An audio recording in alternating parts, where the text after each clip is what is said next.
Has it started already? Yeah, it started. Okay. Yeah, we are good to go. You want to do the intro? Yeah, I You gotta will. look in that camera. Okay.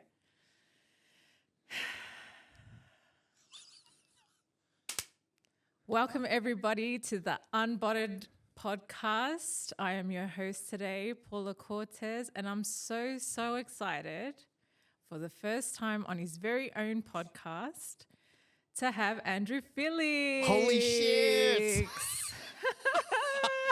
This is so weird. I want to tell you today, or like when we had this discussion of me coming to interview you, Yeah. I was like, what am I actually going to wear? And I went through your Instagram because I was like, I want to be you. I want to try and be you in this conversation. And so I thought, I'm going to wear black. Yeah. But the one thing that ruined my outfit, guess what it was? I don't know. I went to the Asian shops to try look for those sleeve tattoos, and I couldn't find them. So I couldn't find them, and then I was like, "Oh bugger it, let's just go." And but I would have nailed your look today, by the way. God damn. I would have nailed it. But thank you so much. I am so honored, honestly, to be able to interview you. That's all right. I remember like when I came in for my podcast, we were having a chat. I think it was prior to sitting down, and you said to me, I said to you, it'd be so cool for you to get interviewed. And you're like, oh, people tell me all the time that I should write a book or I should get interviewed. And I think for me, it's just I really just want to get to know who you are, because we haven't known each other very long either. We've worked here and there, but nothing. And then I've also like just seen all of your work and, you know, heard a lot about you through people that I've worked with, and that's why I kind of reached out and I was like, hey, I'd love to get you on the podcast. Yeah. And I think it was great. I think it's opened up the doors for a lot of good things that are coming our way. But let's start with we're going to warm up. Tell us a little bit about yourself. We're going to warm up into it, Andrew, don't you worry. Okay. But yeah, who was Andrew growing up? Oh, shit. Take me back there. What kind of kid were you? I was a very timid, shy kid. I was like really emotional, like all of the time. Like an emotional, sensitive child? Yeah. Like read the room? No, I wouldn't even like read the room. I was just sensitive, like all of the time. Okay. And yeah, I know that when I was when I was young, like when I was a baby, I was in hospital a lot because of my white blood cell count was like super low, which could be the reason why I'm never sick now. Like I'm only ever sick like once a year. But yeah, super emotional. Like I had friends growing up, but we were traveling around quite a bit because my dad worked in the oil industry. And in the 80s, the oil industry was one of the only industries that was still booming as a result of the stock market crash. And so, like, we were moving, depending on which country we were in, regardless, every 2 years we would move house. Wow. And so, born in Singapore on holiday. Da-da-da-da. I'm like, did you not know I was coming? I know. I say it like that, but in reality, you don't know, like the timing of like can expect. I think what happened was my dad, so they were living in Indonesia and my dad had to go to Singapore for like work and he had to be there for, I don't know, 3 months or something. Yeah. And he had negotiated with his company that, well, shit, my wife is pregnant, so I'm not coming unless she comes. And if she comes, we can't stay in a hotel. She has to live in the hospital. Oh, wow. So that's what they did. And so the ongoing joke is I'm the most expensive baby out of the three of us because my sister was born in Perth. Yeah. She was free. My free bro- for free. Free, yeah. My brother, who's younger, 6 years younger than me, he cost $50 because he was born in Brunei, and I cost $10,000. Shush. But that's because Mum had to live in the hospital Yeah. Okay. Right. Yes. How long did she live in the hospital until you for like a came? month. Yeah. Mm. Man, that food is expensive. Yeah, I don't know if it's expensive, but I guess just living in the hospital or whatever. Yeah. So you're the third one out of all your siblings? No, I'm the middle. Oh, you're the middle one. Yeah, I'm the middle. So you have an older Um, brother? Older sister, Older sister. younger brother. Okay. Yeah. And would your sister say anything in the sense of that you were saying you're a very sensitive kid? Was it kind Yeah. of like, don't play with Andrew, he's going to start crying or get upset? Because I had that with my sister. I would be like, shh, don't tell mum, Probably. Yeah. I mean, I was always the tag along. Sure. Like, With her, like you wanted to yeah, do what with she like was her, doing. her and her friends, Mhm. and I was always like, when her friends would come over, like when we were super young, like she would always make me the baddie, Aw. and like, when I was shorter than her, she would like corner me in the bedroom and like grab my ears and like pound my head up against the cupboard door. That was pretty funny. Shout out to you, Fiona. The owner. and then because she loved playing checkers as well, Okay. and like she'd beat me every single time. But like I got to a point where I was like, just before her last move, I like flick the board and like walk off. There I'm you like, go. I've had it. Yeah. Nah, I'm not doing this shit. Did you ever again. beat her apart from No. flicking it? No. Never. She'd never let me beat Yeah. her. And then your younger brother, how like when did he come along? So I was 8. Yeah. Sorry, I was 6. Yeah, 6. So, 6 years difference. But he's kind of like, I guess, in his own world. So I kind of felt like, even though I'm second middle child, I'm still like, I was always still like, I don't know, because my brother felt like a totally different family. Oh wow. But it's yeah. same family, Yeah. like, yeah. Personality wise, did you click with any of them like more? Like your older sister more? Yeah, definitely my oldest, because she's 3 years older. Yeah. So there's more of a like, Closer gap. yeah. And what's funny is, so November's my birthday month. It's actually all of our birthday months. Oh wow. And so my birthday's the 26th of November. Write it down, everybody. Write it down. My He wants gifts at his place. Yeah. My sister's is the 24th of November. What? My brother came a week early. Yeah. His is on the 18th of November. Wow. If he came on his due date, it would have been 24, 25, 26. Shush. Yeah. That is really good calculations. Like Which actually, we're all Valentine's babies. So, oh, you really worked it out. Yeah. You really went there. Dad like worked away and he would come home and put a bun in the oven. Wow. I mean, on the day of love. Day Yeah. of love. Yeah.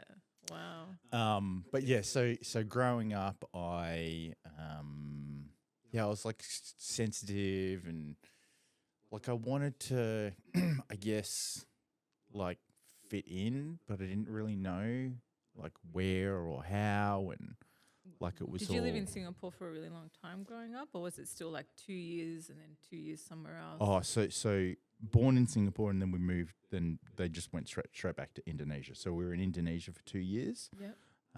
I've got a photo somewhere of me with a pet monkey. Wow. And then from Indonesia, we went to Brunei for 6 years. And when you're part of the expat life, like you get to meet like lots of different nationalities. There's lots of kids, and and my dad was like, my parents were always organizing parties, and people always over every weekend, Yeah. and like all that type of stuff. and then we left Brunei and moved to Singapore. And we were in Singapore for 6 years. And that was 88 to 93. Mm-hmm. And that was old Singapore, not new Singapore. Yeah.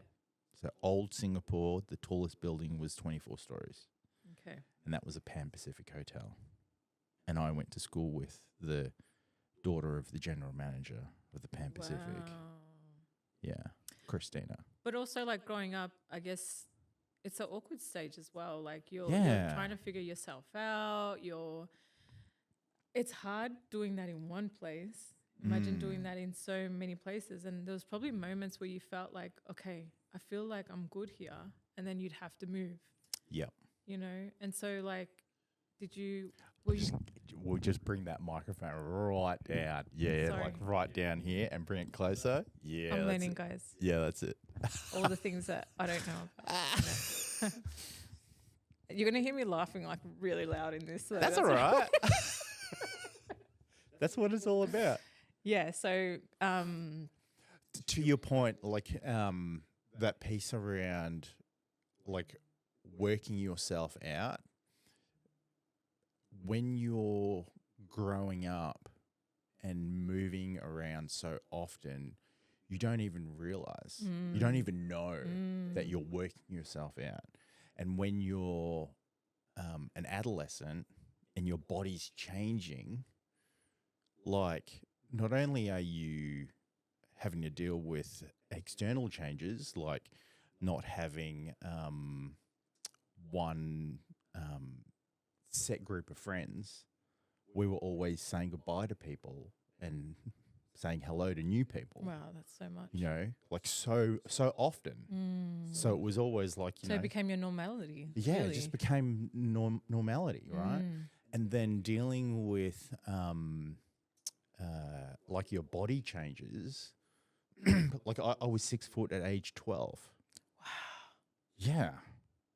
So Tell me you played ball though. I tried. I tried Yeah. because I was unco. Okay. Yeah, just uncoordinated. Yeah. Were you like because I've seen reels where there's like tall people but they got shorter arms or big feet and like you just feel uncomfortable at that height at that age, you know? Yeah. Were you kind of felt like that? Yeah. Yeah. Because, you know, like your my bones were growing so fast that I'd have like growing pains. Oh yeah. You know, you'd wake up growing pains. Who's the tall one in your family? I'm the tall one. So you where would you get it from? Like your dad's side or I think both grandparents' side? So my mum's Dutch Chinese. Okay. So definitely from the Dutch side. And then my dad's brother, so my uncle was the same height as me, but he's got a son, so my cousin who's like 6'5". Wow. He's massive. Yeah. So like there's some gene on both sides that just like connect. I kind of have this thing as well, like for Spanish women, I'm Chilean, but like for Spanish women, we're all short. Like when I went overseas, everybody's short. Everybody was like kind of like up to here on me. And for the longest time, from being like an adolescent age, I was the tallest in my family as well. And till this day, I still don't like wearing heels for that reason. I have friends that are a little bit taller than me, and they're kind of like, you should wear those heels. Don't worry about it. Da, da, da, da. But I really don't like feeling taller than everybody else. And that's at this age. I mean, I'm getting better now, but like when you're a teenager, especially Spanish men, they're not that tall either. So I can understand where you're at with that because technically, like, you're still 12 years old and you're feeling massive. It doesn't get till like later when you're about 20, 25. It's a cool thing to be tall. Yeah. You can get things off the top shelf. I've helped so many people in the shopping centers for that as well. And you feel cool because you do have something different to a lot of people, But still to go through that at 12, I can just imagine is and it's funny when you look back at those ages and what you remember. Mm. The awkwardness is a big one that I remember looking Yeah. back on. Not feeling like you fit in is a big one too. That's a massive one. Yeah. Like I didn't. Was it like a feeling, or people around you kind of made you feel like you didn't belong? It was both. Sure. It was both. Yeah. Like, so, because I've mentioned this on previous episodes, Mm-hmm. but like, because I was the most Asian looking out of my siblings and the tallest, like when we'd go back to Indonesia to see my mum's side of the family, like I just stick out. Mm. My uncle, my mum's brother, was the first one that took me to my first nightclub. It was an Indonesian nightclub. I was 11. He's like, don't worry, get hop on the back of the motorbike. We'll He go. probably thought, this is the coolest looking guy that I'm taking him to the club. Yeah. To the club. I was 11. I didn't know what I was doing. I couldn't even drink. I couldn't even smoke. I'm like, I'm like, I what should are be you, in bed. what are you doing? I think it was a day club as well. Oh, okay. I was like, I don't know what we're doing.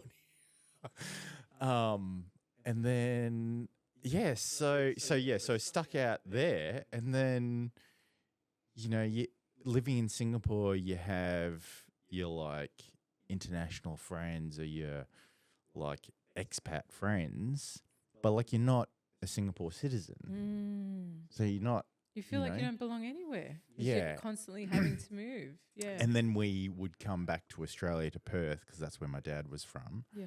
And I don't know, just kind of didn't really feel like we fitted in. I fit in there either. Wow. So it was like, I don't know where I go.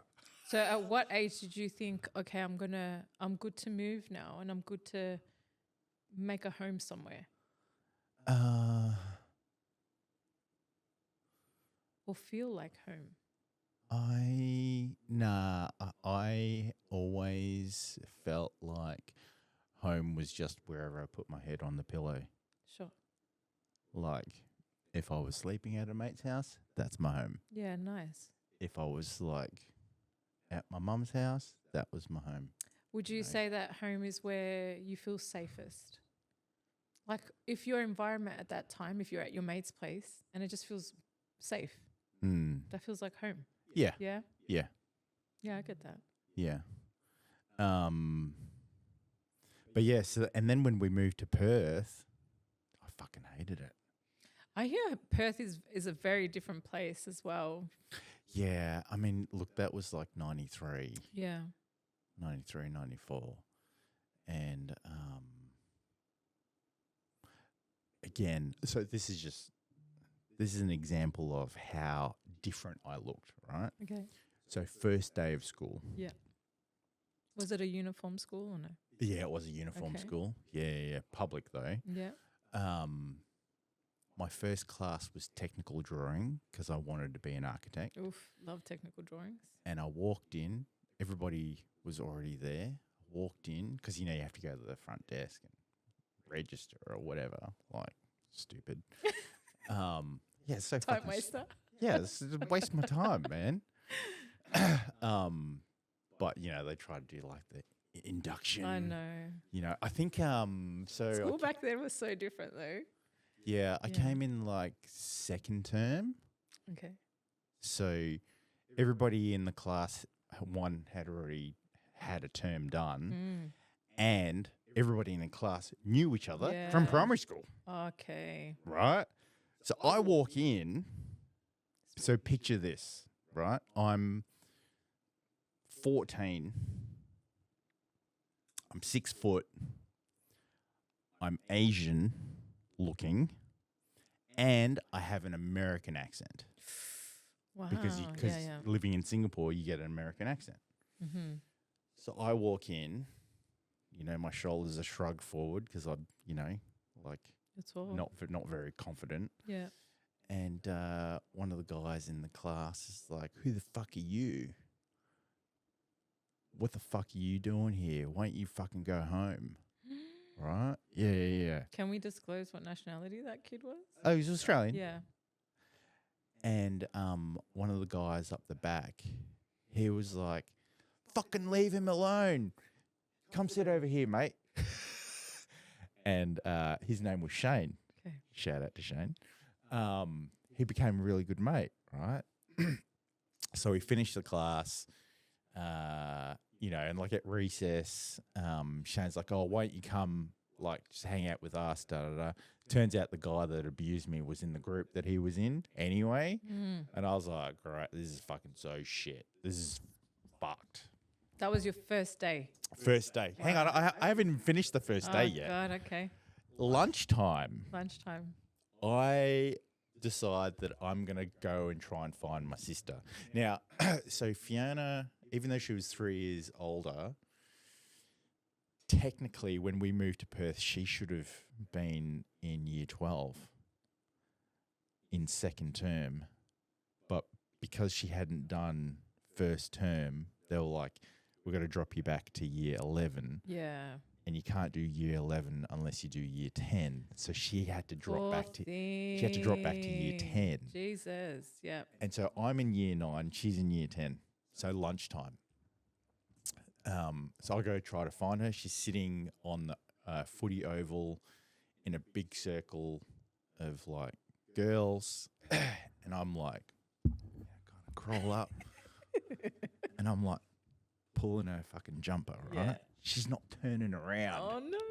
Right. The girl next to her turns around and says, hey, Fiona, who's this? Who's this kid? She turns around and she's like, oh, it's my brother. Nice. And this girl, I remember her, shout out to Sonia. We're doing shout outs today. Yeah. Sonia's like, he's your brother? He doesn't even fucking look like you. Tell me what Fiona looks like. Is she blonde? Is she? She's brunette. Yeah. Yeah. Okay. We've got some similarities, but right. because I was like when I was younger, I was very Asian looking. You're more Asian looking. Yeah. So yeah, that was like day one of an Australian school. You know, I have moments where, like, I was actually thinking about this the other day too. Like, kids can be so cruel, and I think at the end of the day, it's just because it comes down to like their home, and what the parents teach them and how they talk. But back then, even this is our interview's going to show our age like anything, but like there was so much different bullying back then. I mean, it's not to say that it's not as hard today, but kids would tell you things to your face, like with no issue at all of, like having kids now myself, I think there's kids that even mock somebody just because the boy wants to have longer hair, hates haircuts, you know? I don't think they do it in with malice or anything, but I think, it comes down to how you're taught at home. I think it's a different type of bullying now, and there's levels of the different types of bullying that you can and can't get away with. Yeah. But like back then for me, every day was walking home, a car would go past. No way. Yeah, in Perth. Okay. And a chocolate milk carton open would come flying out of the window and hit me in the back of the head. Oh my God. Yeah. Brutal times. And then it was like, fucking go home. I'm like, where do I belong? Yeah. I've no idea. Where do I belong? And then what was that like? Would you get home and then would you tell your parents? Did you talk to your siblings? My parents were absent. They were never around. Okay. Yeah. So it was tough. Yeah. So we pretty much just like fend for ourselves. Wow. Yeah. Did you ever get to a stage where you're like, okay, like enough's enough now. I can't continue living this cycle of people bullying me or people saying certain things about me. Like, yeah, I wanted to move back to Singapore. Okay. But even then, after leaving Singapore, because like the school that we went to, I can't believe I'm going to say this. The school that we went to, like every year there'd be like a yearbook, right, with all the photos and all the events and all this type of stuff. And the year that I left, like every year you get your yearbook and you hand it around to your friends and they like sign little notes and stuff, right? And then the last year that when we left, I got the yearbook back and I read all these messages, and like all of the mates that I thought were mates just fucking slagged on me. And I'm like, I don't know what's going on here. Do you remember any of those comments? Oh, nah, I don't remember. Yeah. But like, you know, It's a feeling. it's just Cruel times. I remember getting that and going, oh well, I'm leaving anyway, so I don't really care. Yeah. But then when I had the experience in Perth, it was kind of like, no, I want to go back to Singapore. But then I'd be like, but why? Because like they all didn't like me either anyway.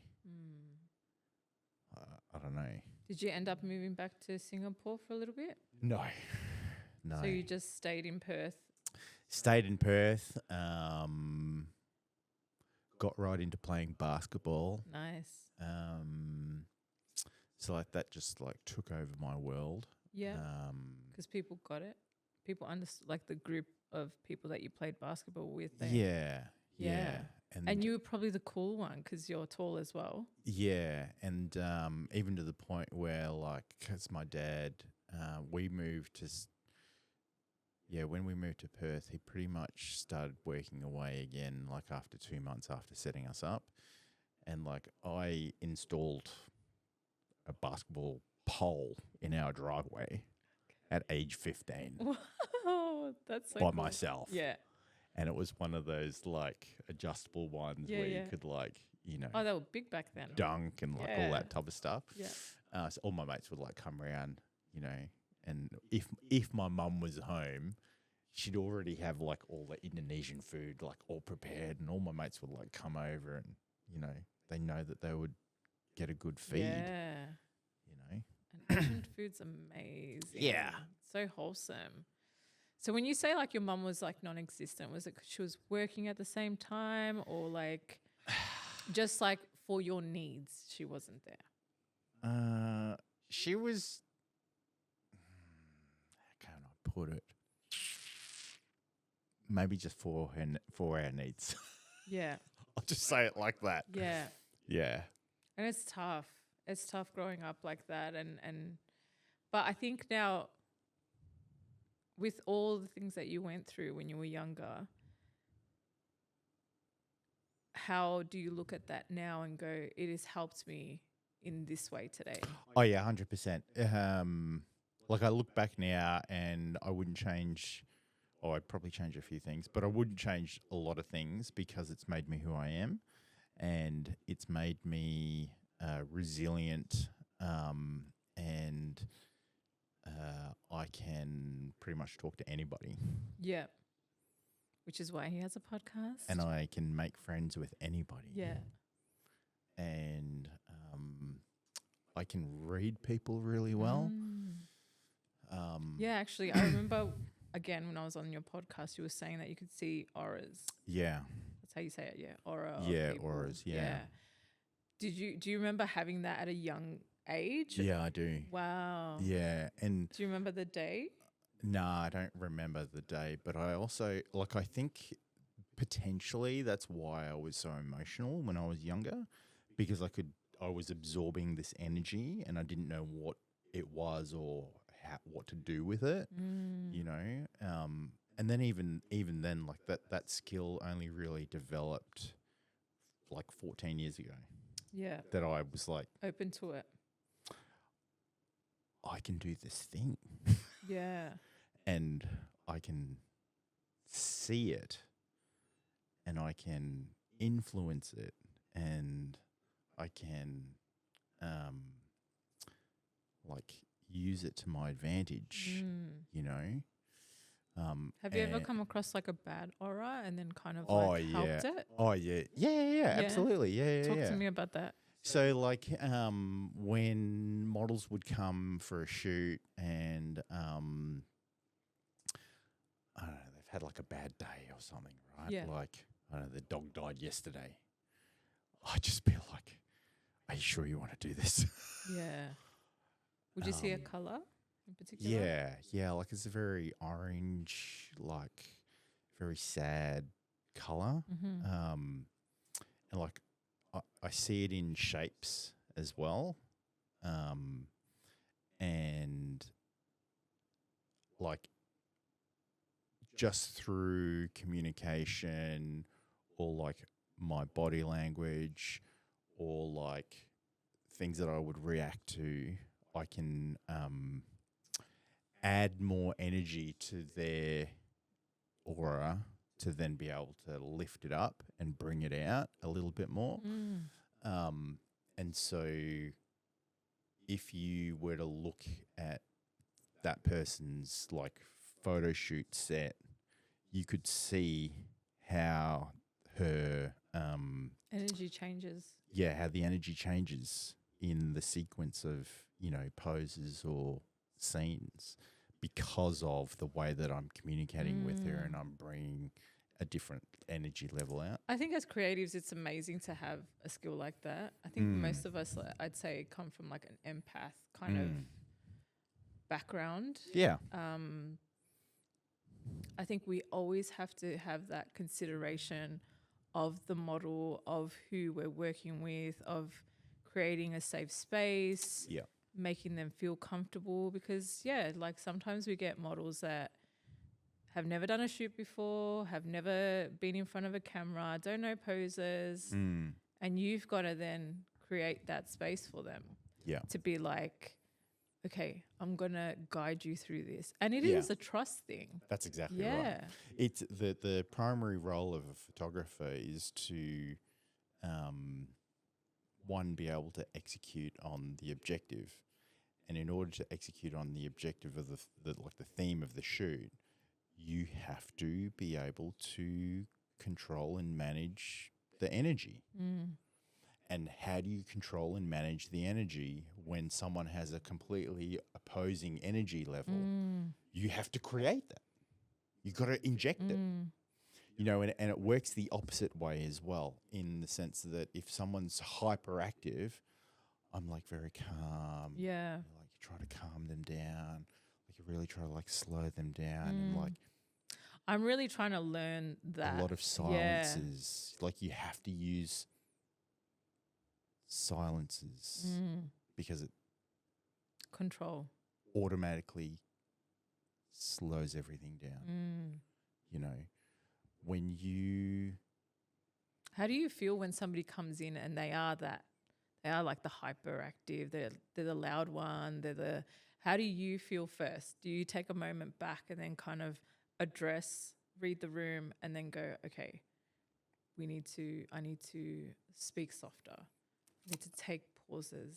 I need to either ask more questions to the model to just figure out mentally where they're at and why they're so hyper. Yeah, I try to understand why they're at that level, whether or not it's something's happened or it's something to do with their personality. And so once I've done that, then I can adjust the approach. Yeah. How important is it during a photo shoot for you to be like the problem solver on a shoot? It's very important. Yeah. Because how do you, again, it just comes down to managing the outcome of everything that you're doing before you press the button. Yeah. Right. So if you're trying to solve, for example, like a posing situation and you can't get the communication right with the posing, then you ask the model to get up, stand over there, I'll show you what I need you to do. Yeah. Because the best form of communication is visual. Yeah. Because then they know what they need to do. Yeah. Yeah. When in particular did you realize like you wanted to go in that direction of photography? Was there a particular age? Did you always love photography? Was it your calling? Would you say that that's the main thing you wanted to do in your life? No, I wanted to be an architect. Nice. Which I guess does have a level of creativity to it. Definitely does, yeah. But then a friend of mine that I caught up with, that I met in Perth, and then when I moved here, it was probably about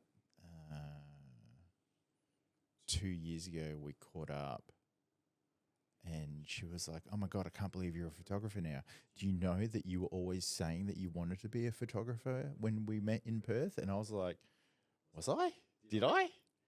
And I'm like, "Oh, maybe I did." And I was like 18. Yeah. That's what I was saying. Wow. 18, 19, yeah. So your first camera, your first camera, when was that? When did you get it?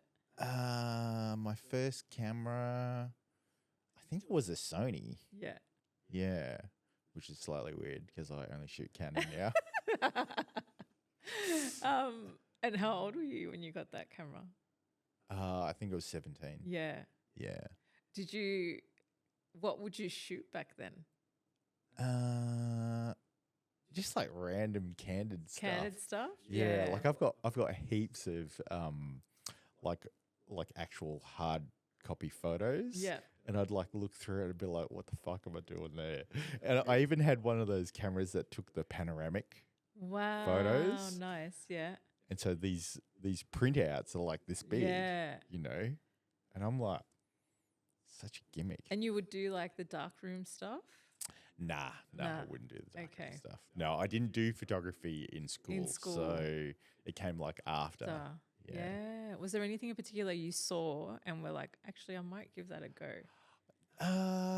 Nah, I just really loved the idea of carrying like a bit of technology around that you could like then take a photo of. And then, of course, it was annoying that you had to go to the shop to get it developed. Yeah. To then look at it, you know, and I was like, what was I thinking? Or like, where even was that, you know? I still have so many of those little film rolls that I never developed. That was like a moment too. I was actually telling my kids love going to Office Works, and I was telling them like when I used to study in graphic design, we'd have to take our USB and they would charge us $10 just to plug in the USB. $10? $10 just to plug it in. Man, that's an expensive mechanical arm. Yeah, but I'm saying like that's how time was back then, just in case they would get a virus on their computer or $10. you know. But I think like photography from what it was back then, obviously till now, like you've changed your style so much. Yeah. But what did you, when you started doing all the candid stuff, what was the moment that you were kind of like, you know what, I think I've got something. I think I might push this a little bit more. No, I didn't even, it wasn't even a moment like that. Yeah. No. So 14 years ago when I went through my divorce, I was like, all right, I want to do something with it. And I just didn't know what I wanted to do. Yeah. So I reached out to a mate of mine that runs a trivia quiz company, Quiz and Me. Shout out to Quiz and Me, Paul. Doing lots of shout outs today. You are. That's good. He was the first one that was like, yeah, like come do a corporate gig for us. I was like, sweet. Who's the corporate gig? It was Schnitz. they were having their Christmas like do in like it was like in I think it was like in October or something. Yeah. Like at a bar in Hardware Lane. Nice. I had no fucking idea what I was doing. Yeah. Shh, Paul. Shh. And yeah, so I had a Canon then, and my flash, and there was another photographer there, but yeah, and so that really kind of was the end of my corporate gigs. For the time being, because I was like, this isn't for me. Yeah, I don't really want to do corporate gigs. Yeah. And then I tried like jewelry photography, which is really hard. It is really hard. Yeah. I did some real estate. I did do some landscape, and I was like, that's boring. And then I got into fashion and fitness, and I was like, I had a regular hair and makeup artist, and like we go on location. I've had like all my lights and like all this type of stuff, and it was just fucking overkill. Yeah. Just severe overkill, but I just loved it. Yeah. Um, You're just talking about it, and I'm like, love it, love it, love it. Yeah. Yeah. It's all the elements that come together, right? All the elements, and then I was like, it's just so competitive. Like the fashion and fitness, like I can do it. Yeah. I just wanted more. I want to do something like, I don't know, like that I could be, I don't know. It was this, I needed to test how I felt doing boudoir. Because for me, photography was always about how I felt. Of course. Right? Because if I couldn't like feel comfortable, how am I supposed to make someone else feel comfortable? So I hired a couple of nude models and I asked for their feedback. Sure. And they were like, yeah, you did really great. Like, you know, you like made us feel really comfortable. Didn't like make awkward faces. And I was like, well, that's good. How old were you when you did your first like? Oh, I was, so that was like. That was after your divorce, you were saying? Yeah, that was like 12 years ago. Yeah. Yeah. Wow. I think it does take a long time to get to where you're happy with your style. I think you got to try all these different things to finally go, actually, I like this one. Yeah. And I think as a creative as well, there's a boundary where it's kind of like it's a passion, it's a hobby, but it can also help me financially with certain things as well. But there's just more love and passion in it when we do it, because there's moments where I can shoot things like corporate, we do e-com stuff, and yeah, it looks great. But then when it's an idea that I've come up with myself, and then we introduce styling, makeup, hair, we've got another 4 or 5 people on board, there's just something that happens once the project is done. Exactly. You could shoot 30 photos, but you get that one and it's just like, there it is. Yeah. We can pack up, guys. We can go celebrate. It's just this amazing feeling of like, I created something new. I created something different. And this is my stuff. This is me. I did putting all these things together and da-da-da-da. And I think there's like a sense of accomplishment. You know what I mean? Certainly. And I don't think a lot of people get that. Like, I don't think it's not like when you go to a job. You know, I had this the other day where a friend of mine was like, I go to a job every day, Paul, and I get paid good, but I don't have passion for it. So I think people kind of find it hard to find passion, to identify that, to identify the thing that sets your soul on fire, the thing that makes you feel amazing, and working with so many different people, especially when you involve so many different creatives in a project, in the room. There's no reason why you shouldn't win. It feels great, you know? Yeah. I think there's an element of falling in love with the process. Yes. So, you know, like when you have like a muggle job, like a 9 to 5, there was a certain point where you did love it because you were trying to work out like what you liked. Yeah. And like you were learning stuff and it was fun, and you know, like you were learning like all this different shit. It's challenging. It's challenging you. And then you get to a comfortable position and you're like, I don't really like it anymore, but I'm gonna do it. Yeah. 100%. Like I'm not passionate about it, but I'm gonna do it. Yeah. What I found was that it was the people that I was working with that I loved the most, you know, and having like really developed my people skills. Like I just love dealing with people and solving problems that I can bring specialists together. And as a photographer, would you say there's like a lot of things like for the new and beginner photographers, I think a lot of them focus on their actual skill set, which is how to use your camera. Mm-hmm. But on That's an top, important part. yeah, on top of that, what would you say are the other things? Like we're talking today's way of doing things, like content creation, all those things, like to be seen as a photographer, to, you know, Try lots of things, yeah, make lots of mistakes, and just keep trying lots of things again. yeah, Work out what you like doing and what you don't like doing. yeah, With the stuff that you don't like doing, you need to work out whether or not you don't like it because you're not good at it, or you don't like it because you don't like it. Because there's a difference. yeah, If you don't like it because you're not good at it, then just keep practicing it. yeah, And then you may get good at it, and then you may like it. How does someone get good at playing tennis? yeah. You fucking play tennis. You practice and practice. Yeah. I mean, I fucking hate golf, right? Yeah, I know I'm not going to be a golfer. Like, I tried, but like, I just get hay fever and like, I just can't hit the ball, right? yeah, And so it just frustrates me. Yeah. So I'm not going to be a golfer.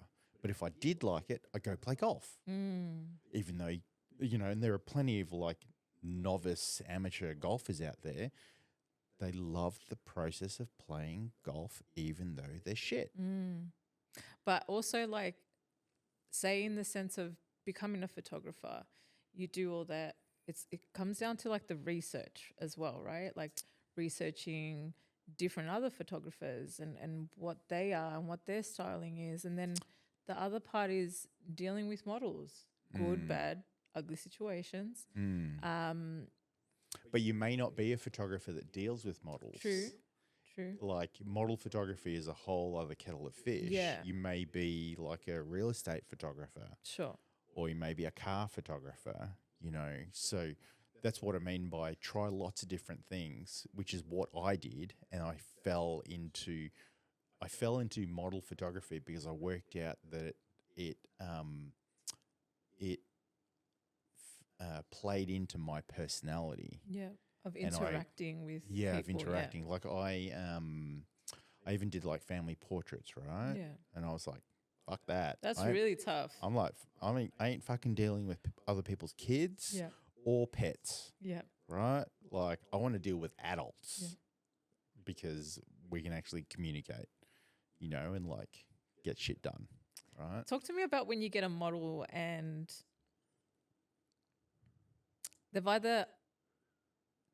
they either do not understand the terms when it comes to working with a photographer. So A, they want raws. B, they want contracts. And they go over time. Like, talk to me about what your process is when it comes to, hey, Andrew, I want raws and I love your work, but I want you to give me some raws. Okay. In the early days, I wouldn't give raws Yeah. because I was like, no.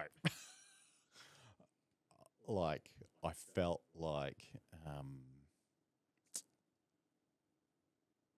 felt like my work wasn't good enough Yeah.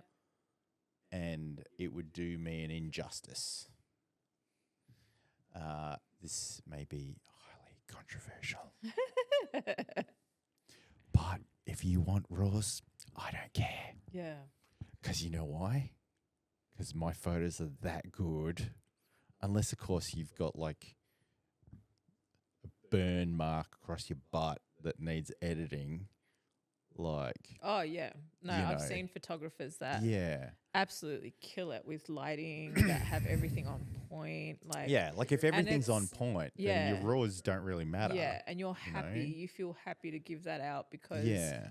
you're confident enough. Like, it's good. And then I've charged for raws as well. Yeah. You know, like it's controversial as well. No, it's good to get perspectives. You know what I mean? Because Yeah. everybody is different. I think the main thing when it comes to working with a photographer is just making sure that you communicate everything up front.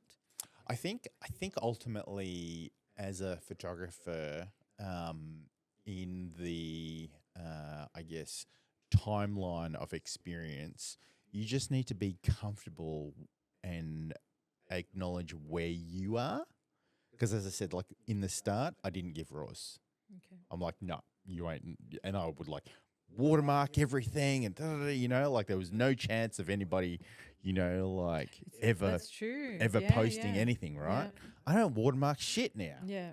You 'Cause don't I'm see lo- watermarks as much now. Yeah, you don't see watermarks, but it's also because I think because of my style, because so also, well, like when you're starting out, one of the biggest things that you need to do is you need to work out your style. Oh, 100%. And your style not only from the theme and the content, but also your editing, right? And like, I used to spend 45 minutes for one photo editing. Yeah. It's just mental. Look, I've heard of more, and I think it just comes down to, when you know when you're done. You know what I mean? Like, and I think you're in love with your photo so much that you owe it that much, and you want to make sure that it's out and it's done properly. So, I mean, for those that don't know, like I've worked with so many photographers, like over 30 different photographers, and all of you guys are different. And all of you have different styles. And I've worked with beginner photographers to like really well-known photographers. So I've been blessed enough to now know styling and styles of photography. I do have that as a background from like my design background. Like I studied art and all that. So I do have that. Did you design? I did, yeah. Oh, no, you did mention it on a previous podcast. Number 50. Number 50? Yeah, I think it's 50. But when I scroll, I automatically know, oh, that's Andrew's. Oh, that's this person. Yeah. Oh, that's that person. And like, I've worked with beginner photographers where they try everything. They do. Yeah. But the minute they try something and it's their style, you feel it. Like you feel that they've put extra love into it, the editing, and they just nail it. And they nail it better than anybody else. And they're a beginner, you know. And I have this thing where I tell people on socials, you know, like I'll see something from a beginner, I'll be like, dude, you absolutely killed that. That shot right there. Slide number 2, killed it. Because, you know, you need to give that feedback sometimes to people and be like, that or what you wore or how your makeup was in that just all matches and it looks seamlessly. And one thing that somebody told me the other day was, if you're able to show something that looks seamlessly, it's because you put a hell of a lot of work into it. Yeah, and you've done it well. 100%. You know? So I think like you're so on point with all that. But the other thing we spoke about too was social media and how like that plays on for photographers. And we had to talk about how much we're posting compared to like how much others are posting. Yeah. And I know on your side of things, it's just, I don't care. Yeah, correct me if I'm wrong. It's pretty much like how you're feeling. Like you literally told me that day. Yeah. I'll post 5 to 6, 7 different things. And people are kind of like, what's going on here? Yeah, I think the other day I like posted like 8 or 9 things, and then the next day I didn't post anything. And I'm like, I'm really fucking the algorithm. I'm messing with the algorithm's mind. They don't know what's going on with me. Yeah. I just don't.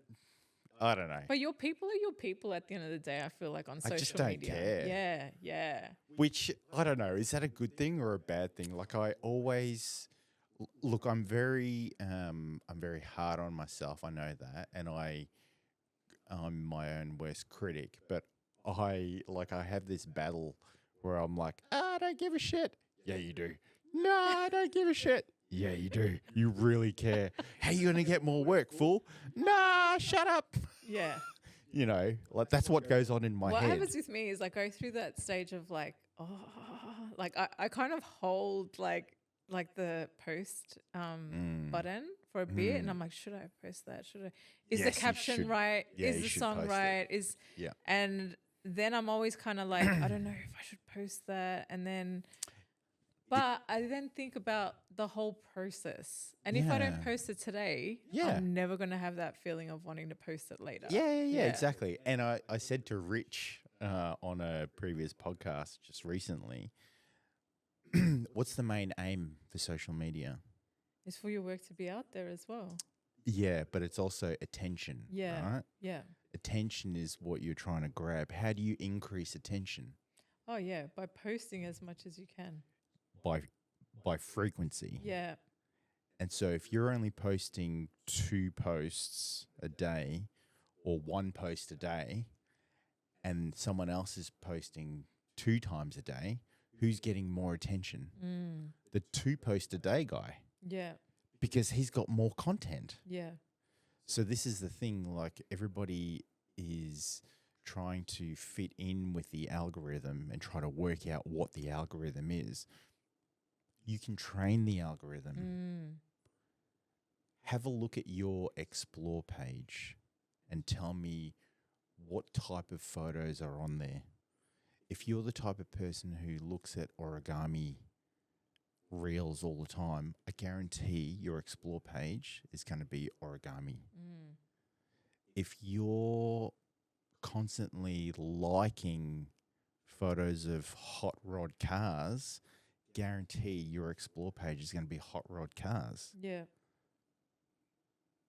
Same as if it's like fitness stuff. Yeah. Right? So have a look at who you're following. Have a look at what you're looking at. That's what it's going to show you. So, because that's, it will show you where your attention is. That's because it wants to try to keep you on the platform. Yeah. So, on the other side of the fence as the creator, how do you get more people looking at your photos? You don't post once a day. You post fucking 20 times a day. If only we had that much content. And you don't. What do you I know mean? you do. What do you mean? I had to go into my archives the other day and I was like trying Really? to take out photos. Holy shit. You should just like do a video of yourself. No. Oh yeah, like I'm kind of like the stories person. Yeah. Like I use my stories a lot. Yeah. And people used to tell me off for that too. They're like, Paula, you've got like 6 to 8 different stories going Sorry, on. why? Yeah, because I had so many stories. But why were they telling you off? I think like it got to a moment where it was like only supposed to be 1 or 2. Huh? What? Yeah. By who? I don't know. The fucking Instagram police? Shit. I would get people being, like who? when I would see people at my work or people that, didn't understand socials as well, obviously. Mate, fuck those But people. the feedback was that. But yeah, now, and I think it's come with an age thing too. Now I really do post what I want. Why are these people following you? I post what I want when I want. It's really weird. There's moments that like I'm having conversations with people and they spark up some kind of idea in my mind about, okay, I need to comment on this right now. I need to write about it right now. And I do a story about it. Like I did one the other day that was like the black sheep of the family, Yesterday was like who sits at your table, you know what I mean? The people that sit at your table. And I think as creatives as well, like we are people that really care about things and the empath side and da-da-da. And so it's really easy for us to just trust everybody and know that everybody around us is these people that are wanting to help us and get better and blah, blah, blah. But at the end of the day, it comes down to you. You make that choice of where you want to be in your life and how you want to do things and your style. And, I used to, for a long time too, think that having other people's validation was important. But now, like you said, you don't really give a fuck. We just do what we want to do because people are looking at you regardless of what you do. Yeah, 100%. And I think there definitely has to be, and I was talking to someone today actually about this, like there has to be a point where you do protect yourself, you protect your energy. Yeah. Because there are energy vamps out there that will take any opportunity to like bring you down.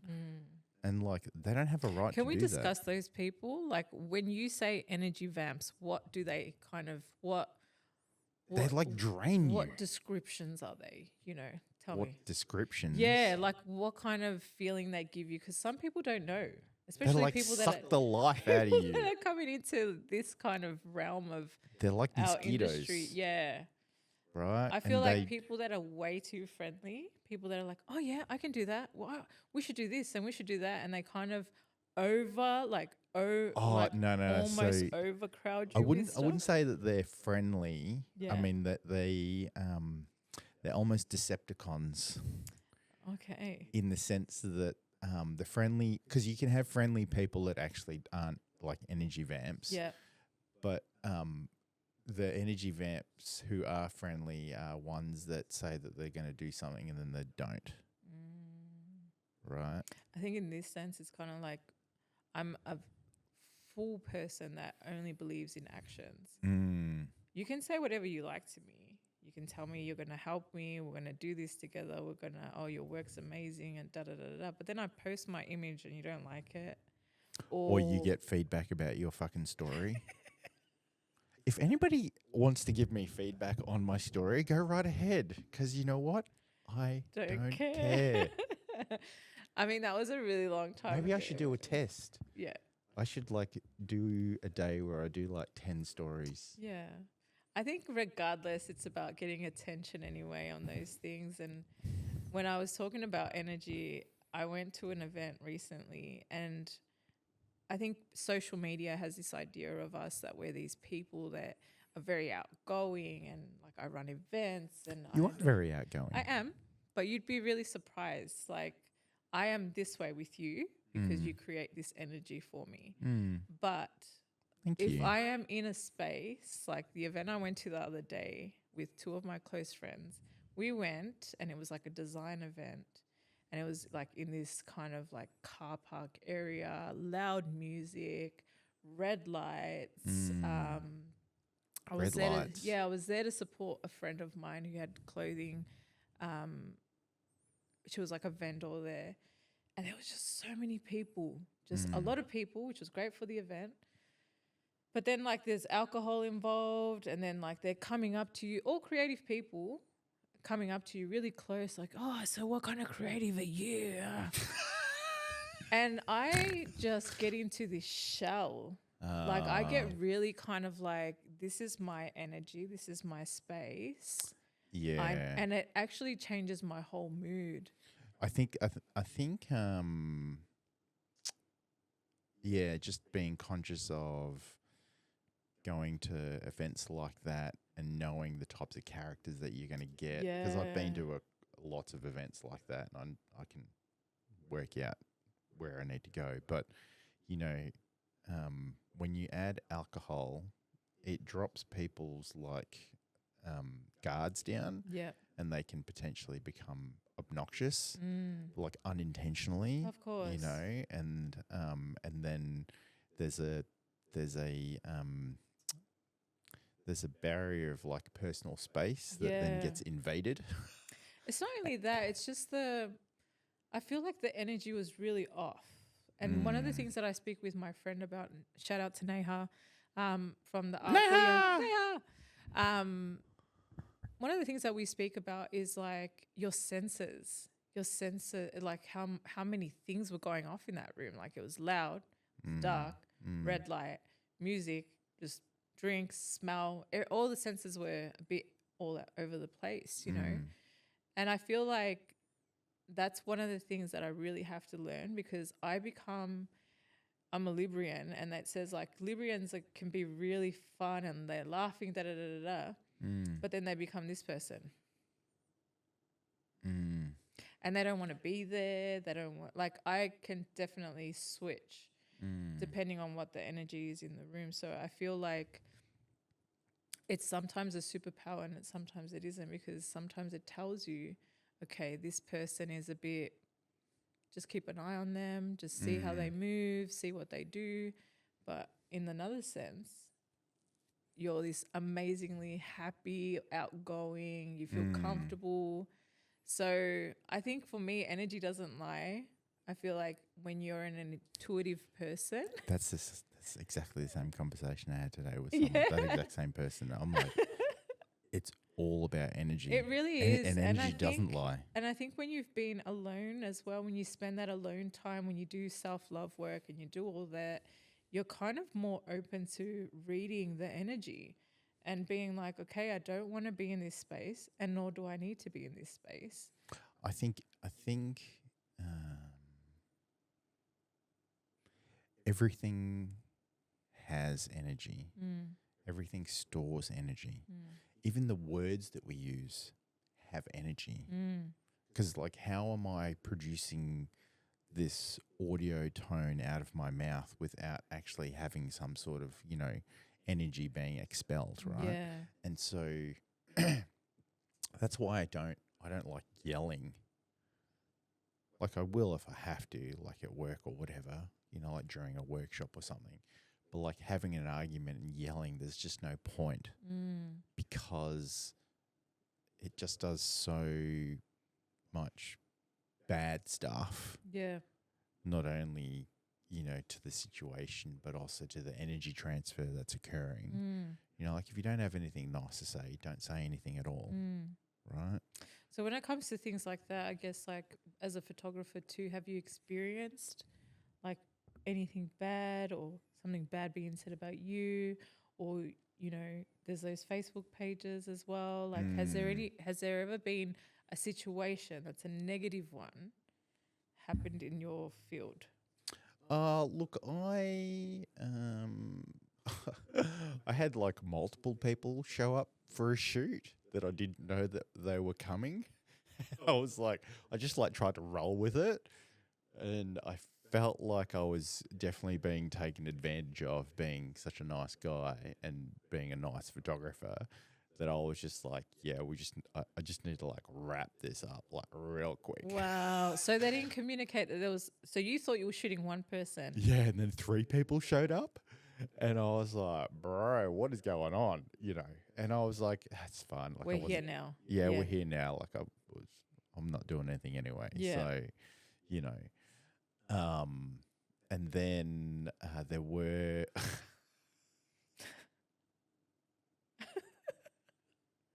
There was a time when I did a shoot, and let's just say they were intoxicated.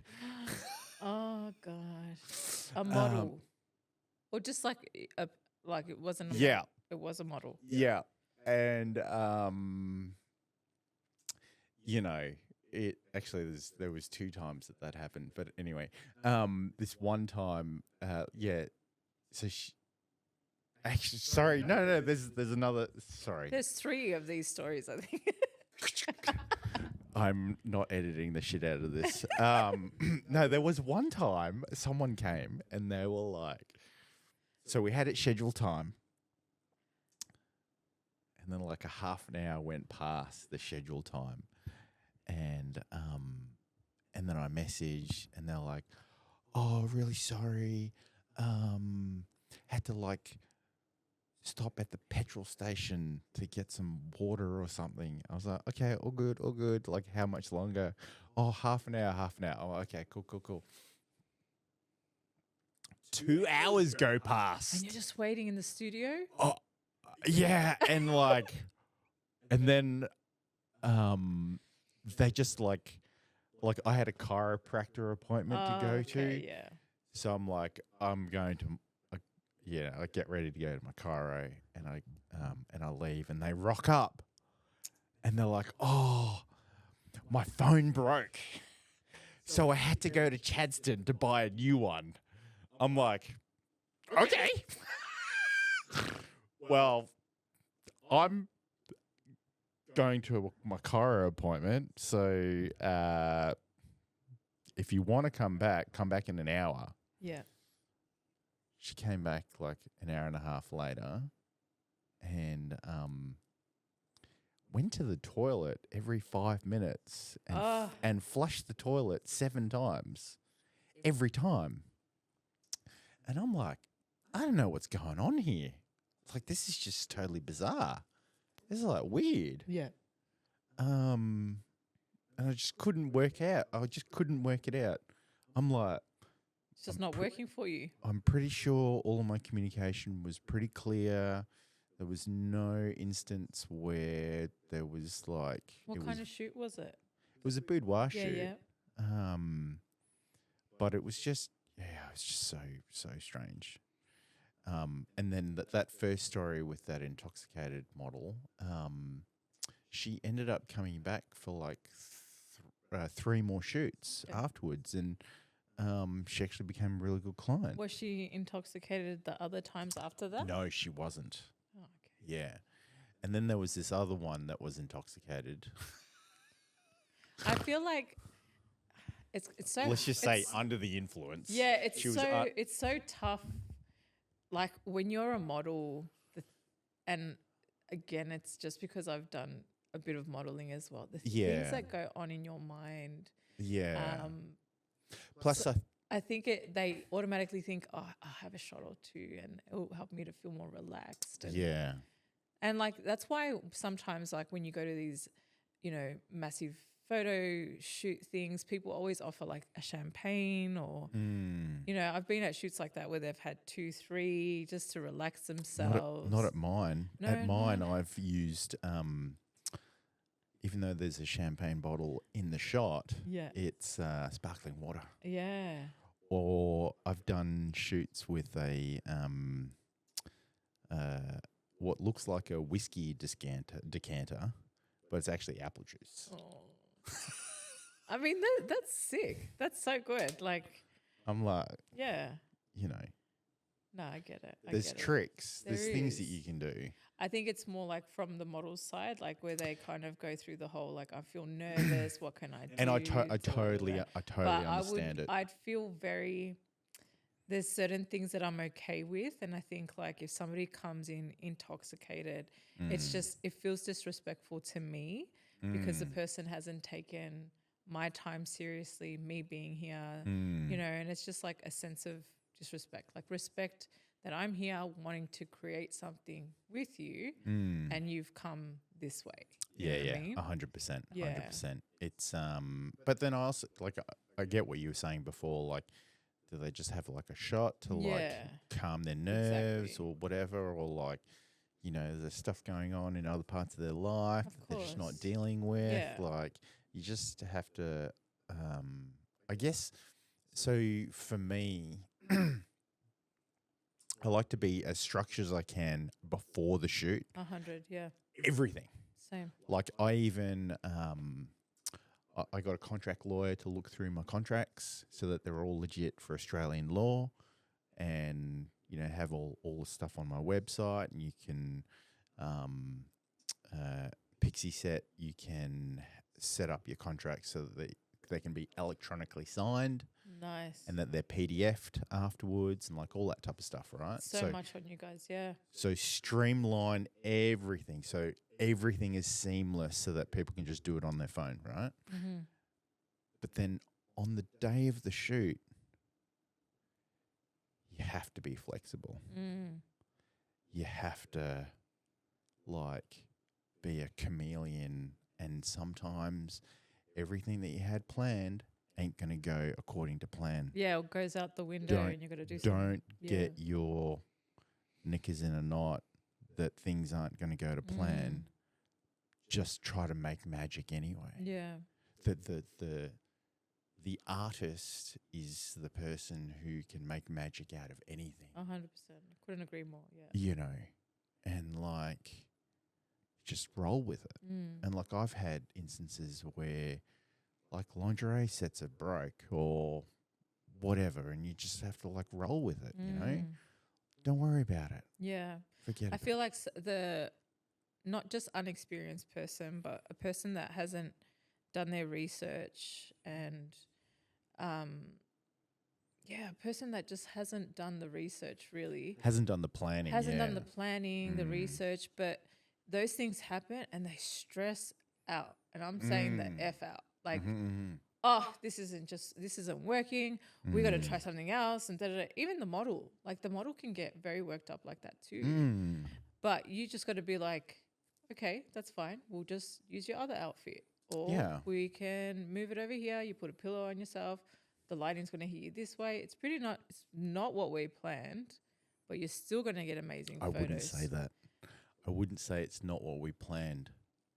I mean, if her whole top breaks off and she's had to go into a different, yeah, you know, I would. So I focused a lot on my language. yeah, And I focused a lot on keeping things positive. yeah, because of the situation and because it's so easy for someone to like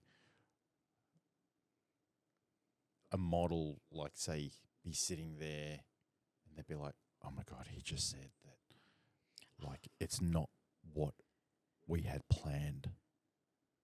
You know, I gotta say, I think it hits differently when it's a male. When it's a male speaking with a female model. I've only had great experiences. I've been with male models. Male photographers. Yeah, I feel like it's an easy target sometimes being a male photographer because I direct more. It is an easy target. I am saying it. I am because you want to work with the best photographers. Most of them are male and they're great. And they're great. But you've also got me who I direct, right? Yeah. So like I'll be on set with females and I just create this sense of support for them. I've had females that are naked in front of me, male and female, and it is about how you make them feel. You know, models, shout out to the models because honestly they go through so much. Like posing wise, does my nose look okay? Are my eyes all right? Like they have their own little things too, and it is your job to make them feel fantastic. You know, I've worked with male models who had an issue with his nose, and he's like, just get me on this side, and I was like, you know what, it's not going to work like that today. And he just kind of looked at me, and I said to him, because we're not just going to the thing that you have in your head that you're focusing on, we're not focusing on that. Yeah. So it's about having those conversations. It's about the look that we're after is not based on your nose. It's based on the whole thing. I couldn't do what I do without my models. And so shout out to all of them, every single one of them. I think over 12 years, there's been maybe 1,100 shoots. Yeah. 1,100 shoots. And yours is tough too. Like we were having this discussion before. Yours is tough too because you're now in a place where you shoot a lot of like lingerie and we were discussing this before about how I think somebody used the word spicy to me, but it's considered spicy photography. So spicy? It's so spicy. It's caliente. It's caliente. Is that spicy it's in hot. Spanish? Caliente. Yeah, that's caliente. What's with the eyebrow? What do you mean? Would Do you we say talk like that with the eyebrow? Yeah. It's caliente. Hey, vato. Hey, voto. Is it voto? No. Hey, voto. It's caliente. Okay. Sorry. Anyway, we were saying like Spicy. we were saying spicy. Who told you that? Was it the same person that was complaining about your stories? Nah. The person that complains about my stories was doing marathons and stuff like that. Fuck, at the bro. time. That's fucking scaliente. Yeah, that's another one. That's crazy. But let's go back to the spicy. So there's a difference when you do spicy photography. For those who don't know what spicy photography is, it's almost naked and naked photography.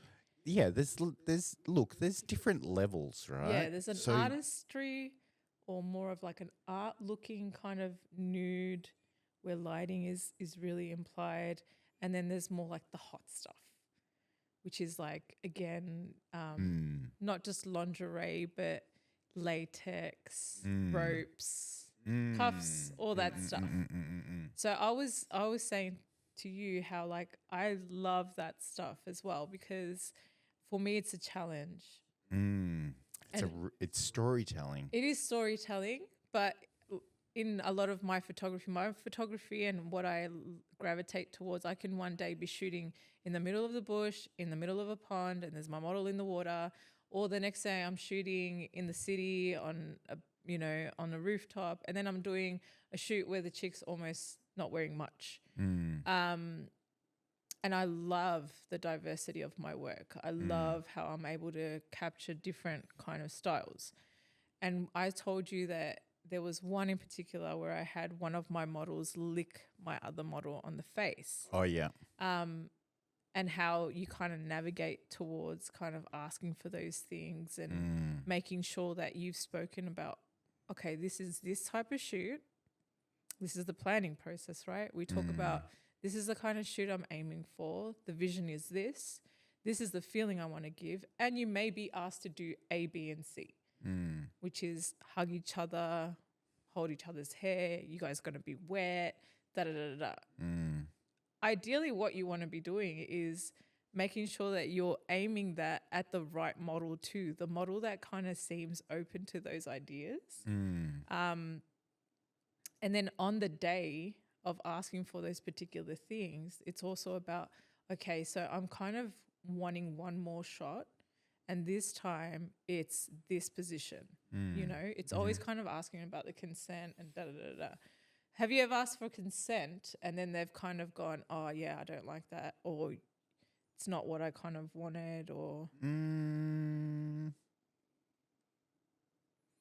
I don't think so. Yeah, because the planning's there, right? Because the planning's there. And if you can include all those aspects into like a mood board, and you can pick up pre-shoot on how comfortable they are, then you kind of don't really need to worry about like pushing the limit. Yeah. Like it just kind of happens. But I think, again, like it just comes back to you do everything that you can possibly do in the planning phase, and then on the day, things might change. Yeah. And you have to be comfortable with it. Yeah. Because as long as I get like 80-85% of the shots that I wanted, that either the client was comfortable with or the model wanted, or there was a characteristic or a feature that the model had that I wanted to, accentuate and make sure they get those shots, then I'm fine with it. Yeah. And I think at the end of the day, like, it also comes down to, we know the process and we know the planning. Yeah. So it comes down to, like, when I see your photos, I'm like, oh, as much as the females in lingerie, I look at the lighting, I look at the pose, I look at... Because you know the process. Because I know the process. Yeah. But again, when we're talking about partners or people, our followers, that kind of comment on the style of things that we do, I can just imagine how much people would compare your stuff to... I've heard the term of like when people are like, oh, they just shoot like half-naked girls or only fan chicks, or it's more like the porno side of things. And I've gotten all of it. Oh, of course you would. That's why I said, like, for sure. I've gotten porno. I've gotten I even had someone that stumped me a couple of years ago because they were like, "Oh, you really shoot like Girl Next Door," and I'm like, "What? Girl Next Door? Like you focusing on Girl Next Door?" And I'm like, maybe I do. Like maybe it is because I guess my style is my whole approach. And again, this is all part of, as a starting off photographer, you need to work out what your formula is. Yeah. And what works well with your style. The approach that you use, the type of person that you are. Like I'm always talking and I'm always making jokes, and when I had long hair, I was always like flicking my hair or like doing all that type of stuff, right? Because it's funny. Yeah. And I love making people laugh. Making them feel comfortable. Yeah, because laughter is the best way to make them feel comfortable, right? And another validation point for that is when you're nervous, your body laughs Okay. because that's what makes you feel comfortable. Mm-hmm. So that's why in my shoots we're always laughing. But what was the point that I was trying to get to here? I've totally forgotten. You and I are just like, Fuck. no, that you've gotten all the names. Oh yeah. So so once you get your formula in place, then you can just like execute on that formula, and then you just finesse and finesse and finesse and finesse, and like as a starting off. Sorry, that's what I was trying to get to. As a starting off photographer, like once you work out what your formula is, then you just work at it. And so my style was, I would say to people, I'm just going to continue shooting. So, like, I would give them 2 poses to do. I'd be like, I want you to go like this. I'll take some shots here, and then go from there to like there. Yep. And then whatever they feel comfortable doing, they do after. Correct. But I would say to them, I'd say somewhere in between those 2 poses is Paula. Because those poses are deliberate, orchestrated poses. The fact that you're moving means that you're not thinking about what the pose is, and I can capture that moment that has you. And so that's what I guess that's the kind of like approach that I developed. I love that. That's amazing. I love it. And they're the photos that I would post, and that's what caused this person to say, hey, you really capture girl next door, because I'm capturing the essence of the individual. Yeah. You know? And honestly, not a lot of people can do that. There's so much photography out there that gives no feeling, no emotion. Yeah. It's and like then just... I think when you're able to capture the model doing her in the middle, in between those 2 poses, she's also connected with that image. Yeah. So she sees it and she's like, I freaking love it. Yeah. Yeah. So it's And a like win-win. the whole middle finger like across the décolletage, and I'm like fucking standing up on the kitchen bench. My head's fucking touching the roof, and I'm like, just do it again, just do it again. And the fucker, there's a car outside that's like reversing to their garage. They can see me in the window, and and I'm like, we got it. And then I jump down and I show them, and they're like, what the fuck? It's such a good power to have when you can visualize. Yeah. And like just all of that stuff, and but and also, this is when we're going to go back to it and realize like how hard it is. Oh yeah. People don't get the process. They don't get like, okay, spicy photography. You think it's pornographic photography, but let's have a look at all the things that you had to do to create that. Yeah. There's so much work in it. So much work. Like one, understanding the pose and what you're trying to do, right? And then to actually communicate that to someone and make them feel comfortable enough that you're not asking them to do something stupid. Yeah. Right? Like that's a pretty big like responsibility. Yeah. And then the fact that I'm 6'2", and I can't keep still at a shoot. I'm jumping on furniture. I'm climbing on things. I'm like on the floor. My face is in the carpet, like because I'm getting. We're getting angles. I'm getting that angle, right? Yeah. And how do you get that angle if you don't try, right? And so by me hopping up on the kitchen bench and I've got the camera up on the roof, I can't even see the fucking screen. But we're going to try it anyway, yeah. But I'm going to try it anyway. And then I finally got a camera that had a flip screen so that I could see it. I was like, I'm going to nail this thing every single time, Every time, right? Yeah.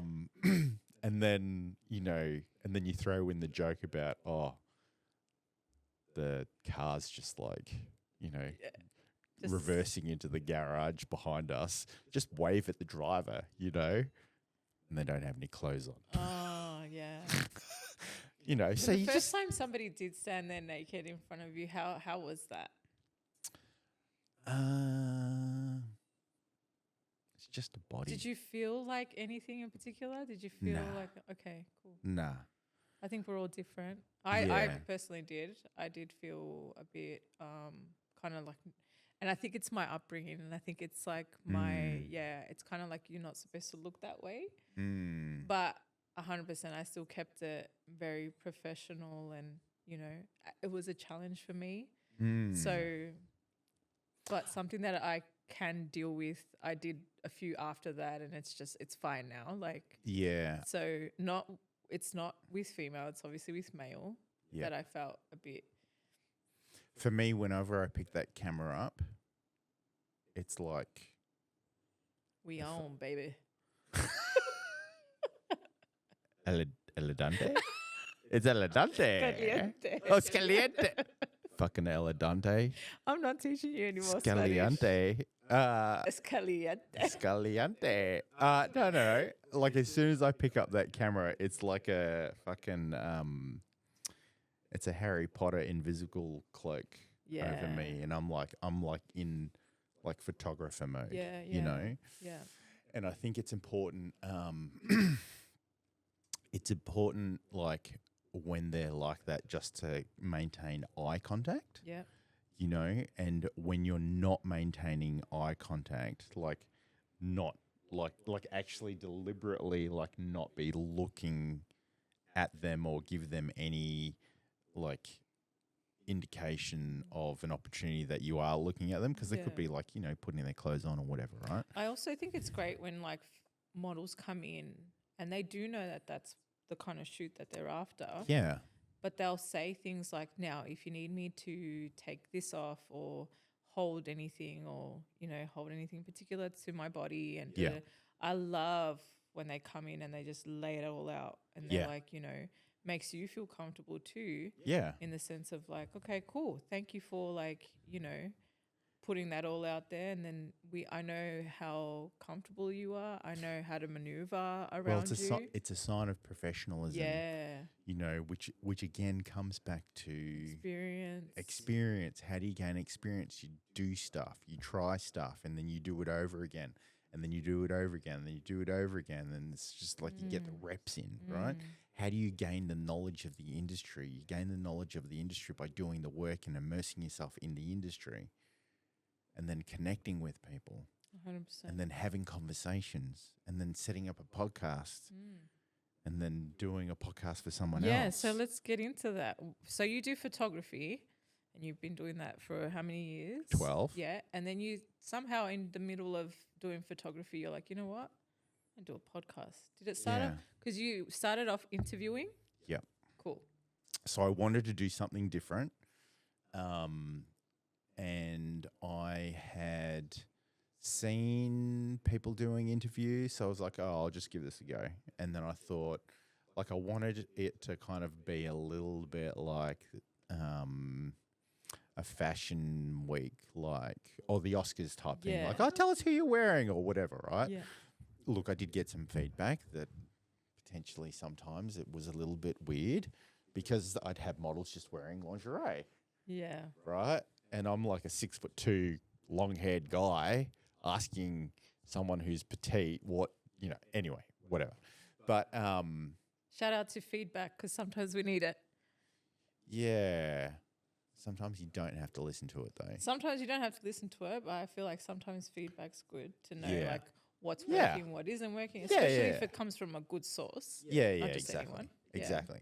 And so I really enjoyed the process of interviewing, and the interviews were only going anywhere from like 3 minutes to 5 minutes, and I wanted like I was getting great feedback from it from other people. They were like, oh my God, these are amazing. Like, people I'd never even met from WA or Queensland, right? I don't think anybody was doing that when you were doing it, to be honest. No, they weren't. Yeah. And the feedback was like, this is so amazing. Like, this chick's photos are so good. And now we know she's an actual real person. Because, like, when someone curates their Instagram profile so well, you don't necessarily get a true essence of the individual. And that's what I loved about doing the interviews, is that I'm giving an opportunity to not only like be a fucking idiot with my questions, because I love to make people laugh, but I'm also igniting the character in the photos that I would post. And I love that. Becomes more personal. It becomes more personal, and you get to know who the person is, and you know, and you get to like ask questions and like all that type of stuff. And so yeah, so then that turned into I'm going to see interviews. if I can try and Interviews interview only for go longer. for 5 minutes. Yeah. I want a full sit down. And because I was listening to a lot of Joe Rogan and Gary Vaynerchuk and all of that, and it's just like, I'm just going to give it a go and see how it goes. Yeah. And now I am episode 77. Wow. 77 is a good number. But out of It's kinda weird. all of the people that you've done podcasts with, like, what kind of stories have really stood out to you? So Mike Joseph, shout out to Mike Joseph. He told me the story about his car crash, and how he was, after 2 years of recovery and rehab, he was going to, he had dinner with his parents and he was going to like take his life. And his mate said to him, "Hey, I know where Dave Grohl is going to be. Like, come and meet me down this dark alleyway in the city." And he was like, "Oh, I really love Dave Grohl." Like, he looked up to him, you know, Foo Fighters guy. And so he went, and he felt like a dick. He's just like standing there with his mate. And then his mate's like, "Oh, I got to go, but you stay here. You stay here, and Dave Grohl's going to show up." So his mate leaves, and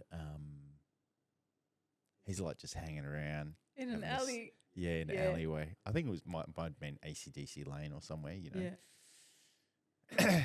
And these like black suburban vans show up, and all these people like get out of them, and you know, obviously Foo Fighters and the entourage or whatever, and they go into this like door down this dark alley. And then 5 minutes later, Dave Grohl walks out to have a cigarette. And Mike's like, "Oh shit, this is the moment." So he goes and says, "Hey mate, do you mind if I have a cigarette with you?" And like has a full on conversation with him about drumming and music and all of this. And then Dave Grohl was the one that said, "Hey, we should take a selfie." Wow. Yeah. That's so cool. And then 2 weeks, I think it was 2 weeks later, or it might have been 3 weeks later, Mike went to Nashville and recorded an EP. Isn't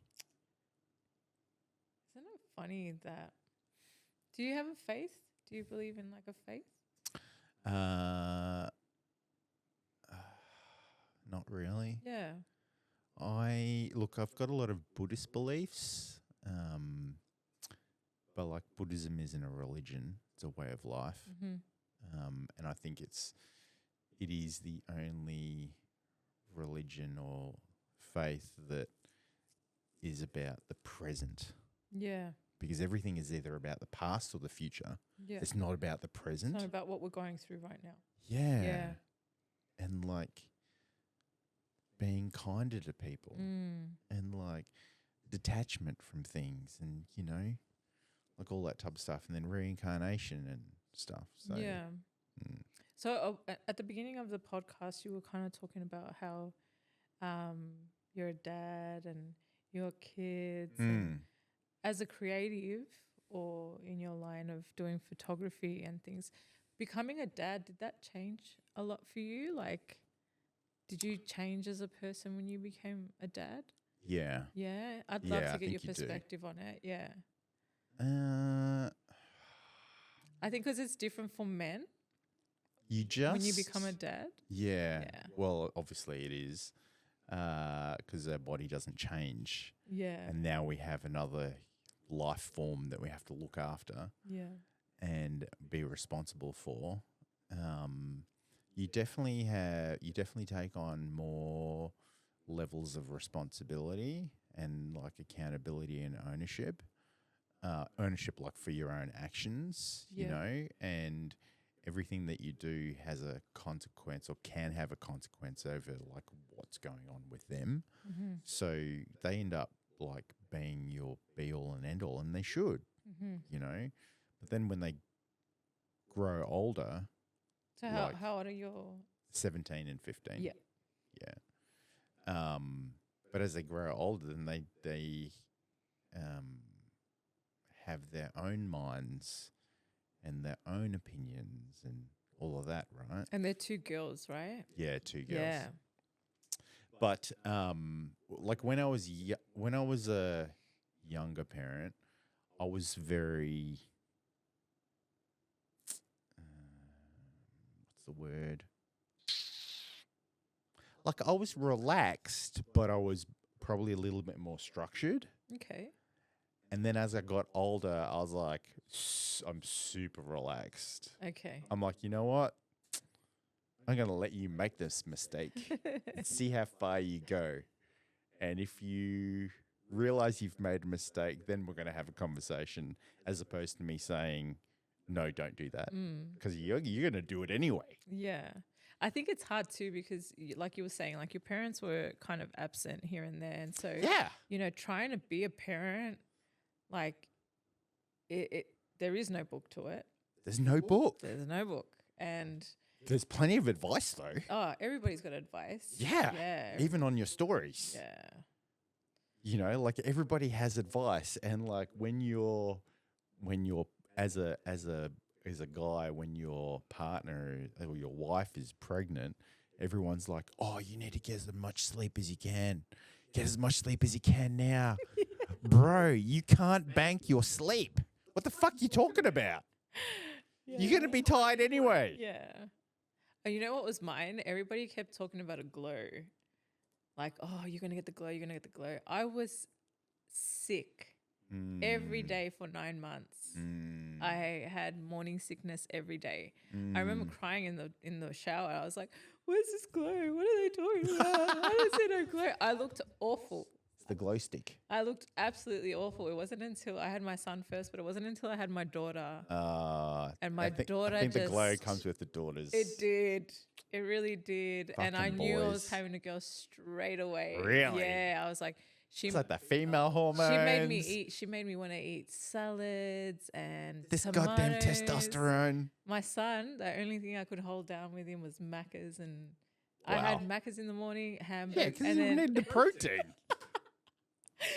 Beefcake. Yeah, but he's like, I think it does change. Like you Yeah. were saying, like once we become parents, and I think they do take a lot of our time up. And Yeah. but we also question ourselves as parents. Like I had my parents growing up, but there was a lot of things that I probably wouldn't agree with how they did certain things. That when I've come to parent my own way, I am relaxed too. And I think I'm very much a parent that loves to talk with my kids and explain things with them and get them to put, you know, the other person's shoes on and be like, how would you feel if this was done to you or da da da da. But you can kind of tell early on as well, like the characteristics they have. Do you think that your kids have similar characteristics to you? Yeah, I think so. I think to a certain extent. I think I've definitely done the right thing in terms of the parenting approach. Yeah. Because I think back to, like as I said, like my parents were absent. If I had parents like me, holy shit, I would have started this podcast when I was 12. Right? So with my kids having me around, I'm like, yeah, I've done a good job Okay. because I've given them the knowledge and the skills, or tried to instill the skills that I think that I didn't have at an age where I needed it. And, like the world's changed. The world's not like how it was like back then. Yeah. But that doesn't matter. What matters is that they just have the right skills. Yeah. For the right time and all of that. So, yeah. There's so much that goes into it, I think. And it's true, like, I think having the support from parents, but it doesn't necessarily need to be a parent. It could be like a family friend. It could be a close friend. Just somebody that says, you know what, you should give that a go. And like if you can instill that in your kids, just say to them, like, no matter what you do, doesn't really matter. Just as long as it's like something that you're really passionate about, that you love doing, do it. Yeah. Well, with me being a photographer and a creative, I was always encouraging them to like try different things. Yeah. Like do different things. Work out what you like and what you don't like. Are they creative as well? Do they have similar? The older one is creative, yeah. The young one's kind of like more sporty. Yeah. But it's encouraging them to break out of the norm, break out of that norm 9 to 5. Like, I mean, look, I'm fully tatted up, right? When I got my first tattoo, my mum said to me, no one's going to give you a job. Why did you do that? You're never going to get a good job. Yeah. Shout out to the tattoos. Shout out to Sean Jackson, my tattoo artist. I have too many to name everyone. I only go to one now. We're going to be like 13 different tattoo artists. Bro, I got snakeskin, apparently. Yeah. So every tattoo artist I went to, they were like, holy shit, we thought you were going to have like really soft skin being Asian, but your skin's like snake skin. It's like really tough. Yeah. And like you really have to concentrate. And I'm like, that's a good thing. Out of all your tats, like explain to me where you have them, like here on your arms. Yeah, and then the full leg. Full leg. Full leg, and this arm is the same design, like the Japanese rocks and water. Nice. And it's going to be joining up to the dragon on my back, full back. So that's got an outline right now, and the dragon tail goes down half of this leg here. Yeah. So painfulest spot you've had done? Like one where you're kind of like, wow, I didn't think it was going to hurt there. The shoulder blades. Oh, like here? Yeah, like right, like on the back, doing the outline. Okay, yeah. Yeah, that was probably one of the most painful spots. And the longest you've sat there to get it done? I can only do it for 4.5 hours. Okay. Yeah, I can't do any more. Yeah, body starts to shake, or you just didn't like? Yeah, body starts to shake, and then and I can only listen to podcasts. True. Because if I listen to music, I like. That's not good. You're gonna be like. Yeah. Yeah, I did that. I did that a couple of times with Sean. He's like, "You need to change your music. Oh no! You're moving around too much." What was your first tattoo that you got? It was a Superman tattoo on my ankle. Okay, ankles are painful too. Yeah. Yeah, I was 17. Oops. No, I wasn't. I wasn't 17. I was 18. Yeah. And your mum on that one told you of? No, she didn't know about that one. She didn't know about that one. No, she this armband here, Yeah. this wave armband. Yeah, that was the one that she was upset with. Yeah. But it's funny. The Superman tattoo was only the symbol was like only that big, right? Yeah. And then when I wear shorts and people are like, "Oh, you got your whole leg done," and I'm like, "Yeah, it's a cover up for the little Superman tattoo." I just went all out. Yeah. Mine's like that too. I actually had here like a little name. Yeah. And I just went like a full rose.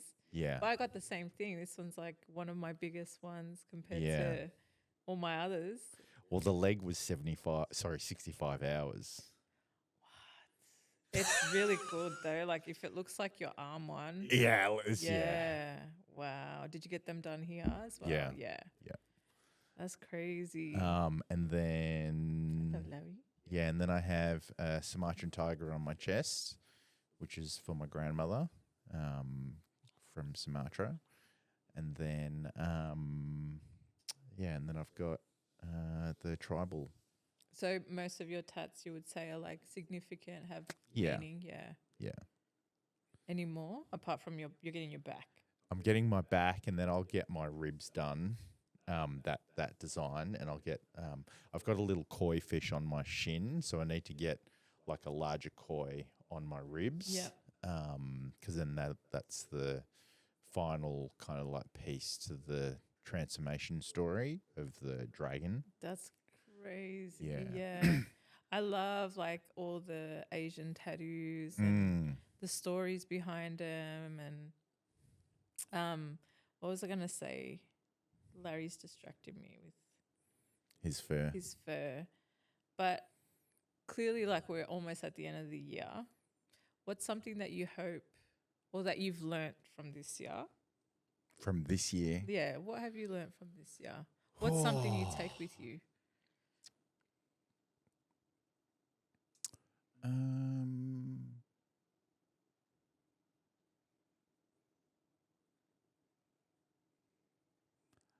Understanding your worth Yeah. and the value that you bring. And it's okay for people not to understand what that value is, but it shouldn't detract from you knowing your value. Mm-hmm. Yeah. And what do you hope for 2025? 2025, we're going to level up, baby. It's going to get a little... So should we should we do our little spoiler alert here? Spoiler alert. Spoiler alert. Spoiler alert. We're bringing a new potty. Yeah. We're going to do it. We are going to do it. And I'm so grateful. AYG. AYG potty. Look out for it next year. We're hoping that Larry might make he can come along. Yeah, he's like a dog. Yes. He's literally like a dog. But yeah, is there anything else in particular that you wanted to talk about on here? Because one of the other things, actually, I remember us having that chat and you said to me, people say I should write a book. Oh, yeah. So what kind of things would be in that book? Bro, I've lived probably about 4 or 5 lives. All right, let's go through those lives. Do we have time? I don't think we have time. We're like, what's the time say on the thing? 6:32, 1:52. This is going to go for 2 hours, this podcast. It's all right. You've designed it that way. Have I? Sure people would love to hear it from you. We might have to do a second episode. All right, let's do a second. Look, the book would just be about my life and how, like, all the ups and downs. Yeah. You know, everything from being a third culture kid, which is a kid that's grown up in a country not of their nationality. Yeah. My adolescent, like, life, having bad acne and, you know, being on medication, mind-altering medication. Wow. And then having the experiences like with my dad and my parents and then my friends and racism and like all that type of stuff. And then in my late teens, early 20s, going way off the handlebars with the nightclub scene. Oof, we did not touch on that. Yeah, like way, I was like, what? What music was it? Or did it matter what kind of club? It was techno. Yeah. It was dance. Yeah. Yeah. But like I started off like just going out with my sister. And then she met a guy and he had a flatmate and that's my best mate that I moved here for. Oh. Right? And then next thing you know, like we're just like going out having fun. Next thing you know, we had like a crew of like 40 people. Wow. And everybody knew us. We couldn't go anywhere without free entry to anywhere. Wow. Yeah. So it just made you want to club more and Yeah, I was clubbing like a lot. yeah. A lot. To the point where it did, like, having a little bit of anonymity, like when you're not clubbing, is actually a problem. Like, I couldn't go to shopping centres in Perth without bumping into at least 6 people that I knew. Yeah. I'm like, oh, I just need to go to the supermarket. I don't want to have a conversation about what's coming up next weekend. Yeah. You know. And so we're like, when I left Perth, like, poof, gone. That whole crew like dissipated, and my best mate that's still over there, he was sad. Because you brought the party. Yeah, I Yeah. brought the party. Yeah, you just had this way of having everybody together. all the Yeah, time. the thunderclap. That was my nickname. I'm gonna call you that now. Yeah, it's like thunderclap. Where's thunderclap? Oh, no. The question was, where's Andrew? Hang on, can we hear him? There he is. He's over there. Oh, he's got his fucking shirt off.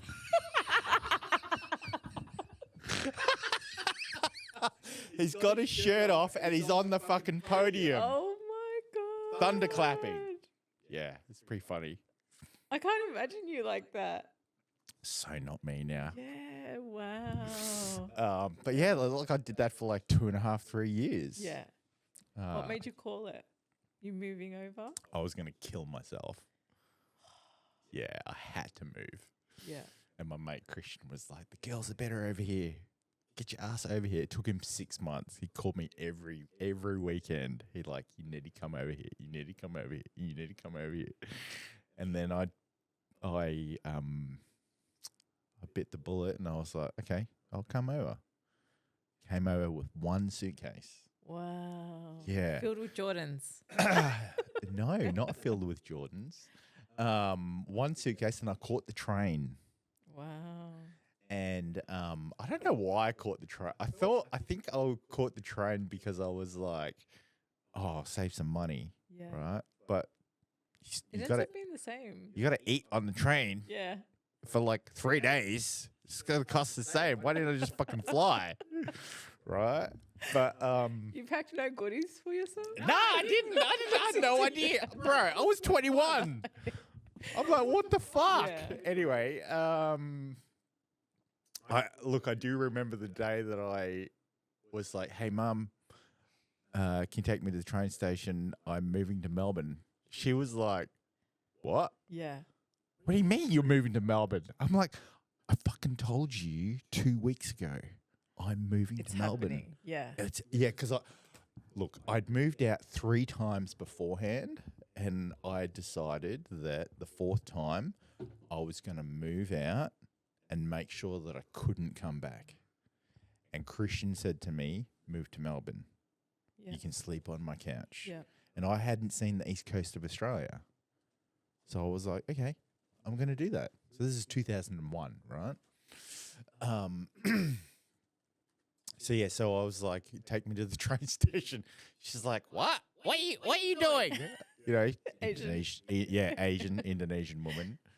And I'm like, "I'm moving to Melbourne." She's like, "Okay, where are we going to go?" And then I think she was trying to call my bluff, Yeah. you know? So she just like played along with it. And my brother came along, and then I bought the ticket. I was like, "See ya." Do they still live there? No, No. my mum. Yes, my brother lives in Perth. My mum lives in the UK. Wow. What Yeah. about Fiona? Fiona lives in Singapore. Wow. Yeah, and then my dad passed away 7 years ago. Yeah, but yeah. So I caught the train. The 2 most memorable things on the train, actually 3. First one is I sat next to an Indian guy that didn't shower for 3 days. Oh. Actually, I sat next to him for 2 days because the last day you have to transfer trains in Adelaide because there's different like railway gauge. So that was number 1. The second thing was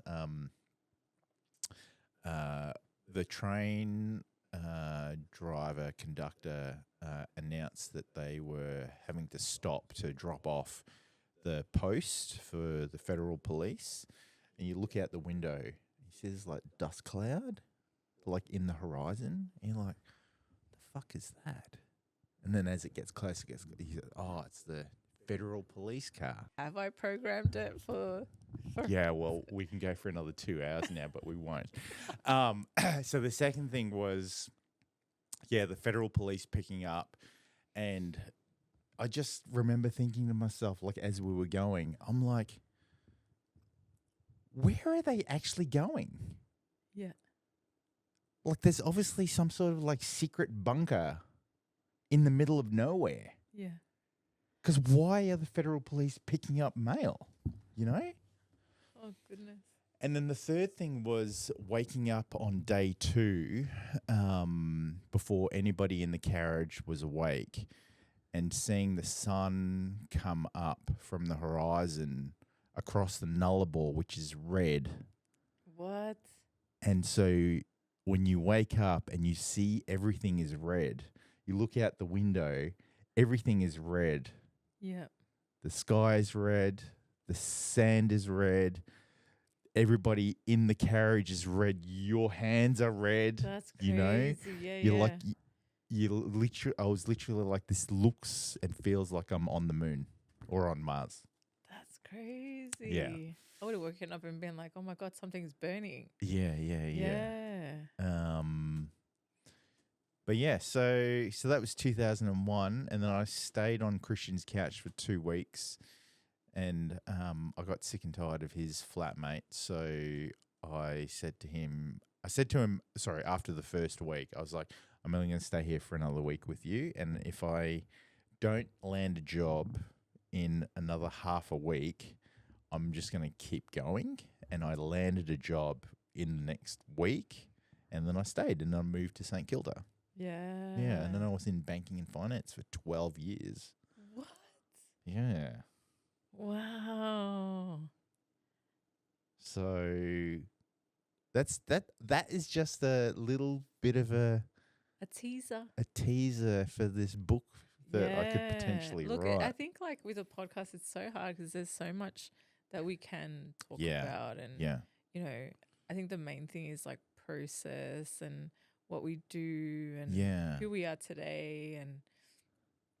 But I definitely think that, you know, us being able to do this, and you give us all voices on your podcast. I'm so glad that I was able to do that for you today. And I think with everything around social media, and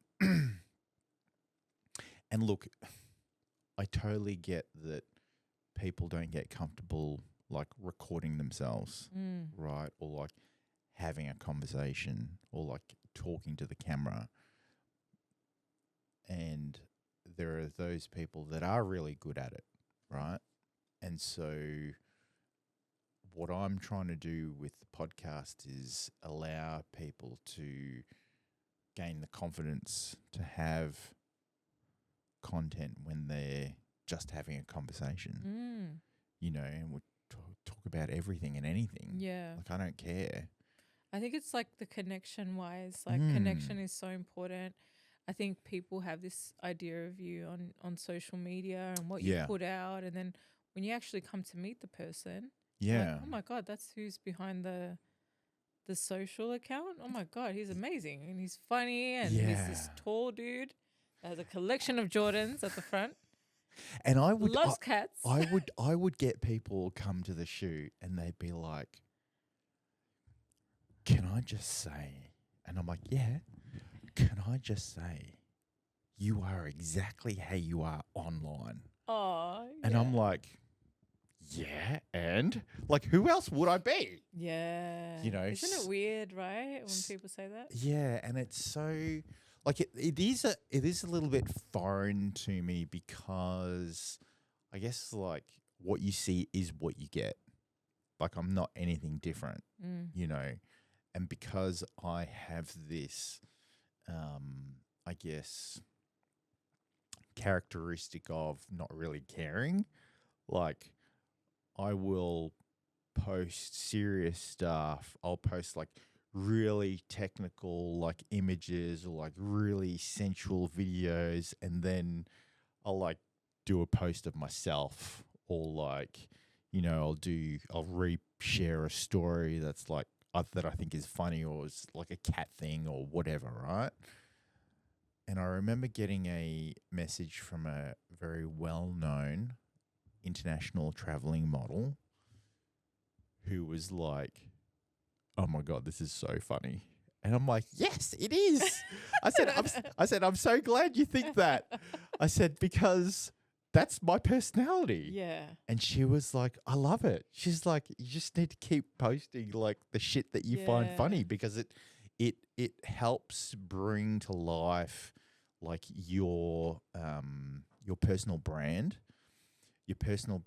and if you can give your audience enough information about who you are, that gives them more opportunity to know who you are and feel comfortable who you are. And then when they come to the shoot, they've already got this connect the dot image of who you are, and they come to the shoot and like, that's who he actually is. Yeah. You know? For me, I've learned a lot about personal branding, I'd say, in the last 2 years, of how important that is. And it is mindset. It is being very strict on like who you are as a person. And I think like you have to have a strong personal brand, because when people or things or let's just say, for example, I know a lot of people, I hang out with a lot of different people, different crowds, and their personal brand could affect mine. But I think at the end of the day, they need to be able to look at my brand and be like, okay, Paula's only working with them because of A, B, and C. You know, your personal branding should be strong enough to talk about you when you're not in the room. Yeah, 100%. And I have a lot of that, and I'm grateful for that, because I don't think anybody teaches you of how to be a professional way. I don't think anybody teaches you how to be empathetic, if that's a word, to people. And once you are on this amazing level of your personal brand, nothing can really shake it. You know what I mean? Yeah, no, you're exactly right. And I think so there was this girl that I was seeing in Perth, and she was like, "You're very debonair." Debonair. Yeah. And I'm like, "Oh, that's a new word for me." And I liked it. It gave me the very demure. Debonair. What happened to that camera? Why did it just turn off? What the fuck? It's gone red. Did the battery die? Hang on a second. Okay.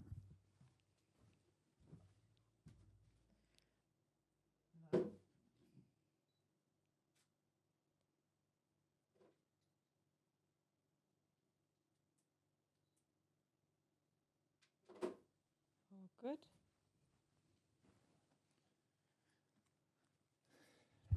So I think I was like 20 when I got that word. The debonair. Yeah, debonair. Where does debonair come from? I think is it's it French. Yeah. Very debonair. Debonair. Debonair. Where's Debbie? Where's Debbie? Debonair. Debonair. And then the other word that I got was gravatus. I've got a lot of gravatus, and I attract. My energy attracts energy. And so something that I've had to be conscious of this year, and that I've learnt, is to protect that energy. Because some people may or may not use that energy for their own benefit. Yeah. Or for evil, and that's not cool. I feel like there's not as much spoken when it comes to talking about energy and things like that. Like, I have this thing as well of always thinking about things in a positive light. Mm. I understand that when a person or your personal brand is growing, that certain things don't align with other people, and that those people not necessarily put bad or hate on you, Mm. but even the pure sense of them looking at you and going, gosh, I wish I was like Andrew. I wish I could plan my photo shoots the way he does. He always gets the model on point and da da da da. Just He always gets the good models. yeah, he always gets the amazing models. They're not They're not. always They that could just be everyday people too. good. Yeah, it's like my skill. yeah, but that's what I'm saying. It's the fact that It's it's not. jealousy. It's not necessarily like they're trying so hard to throw jealousy at you. It's just the whole thing of people thinking of you in a type of way, and I think also you have to pick and choose and look after your energy. You have to pick and choose who you're giving it to, what you're investing it in terms of projects. Do these things align with the type of work that I want to do?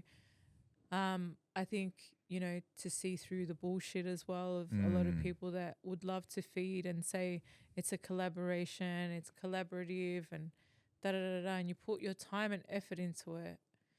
And then these people have funds to be paying A, Y, and Z, but weren't okay to pay you. And so that's when, I think with your energy, it's a lot of actions too, because sometimes beautiful things come out of nowhere.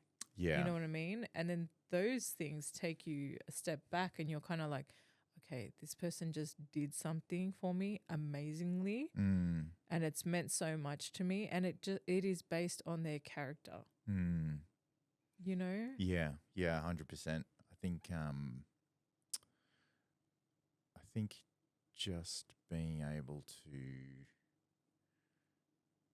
work out who those individuals are that will add value regardless of what they do. Like, they're the people. Yeah. They're the people that you want in your life. Like, that's the conversation I had yesterday, was pretty much like, who's sitting at your table? Because we all probably had that friend that's like, I don't even know why you bother doing that on social media. What are you actually doing with your life? Nah. What's this and that? I think for me, a lot of my friends are like, oh, he's at it again. Like, he's just doing different things? Yeah. Just because I'm always trying different things.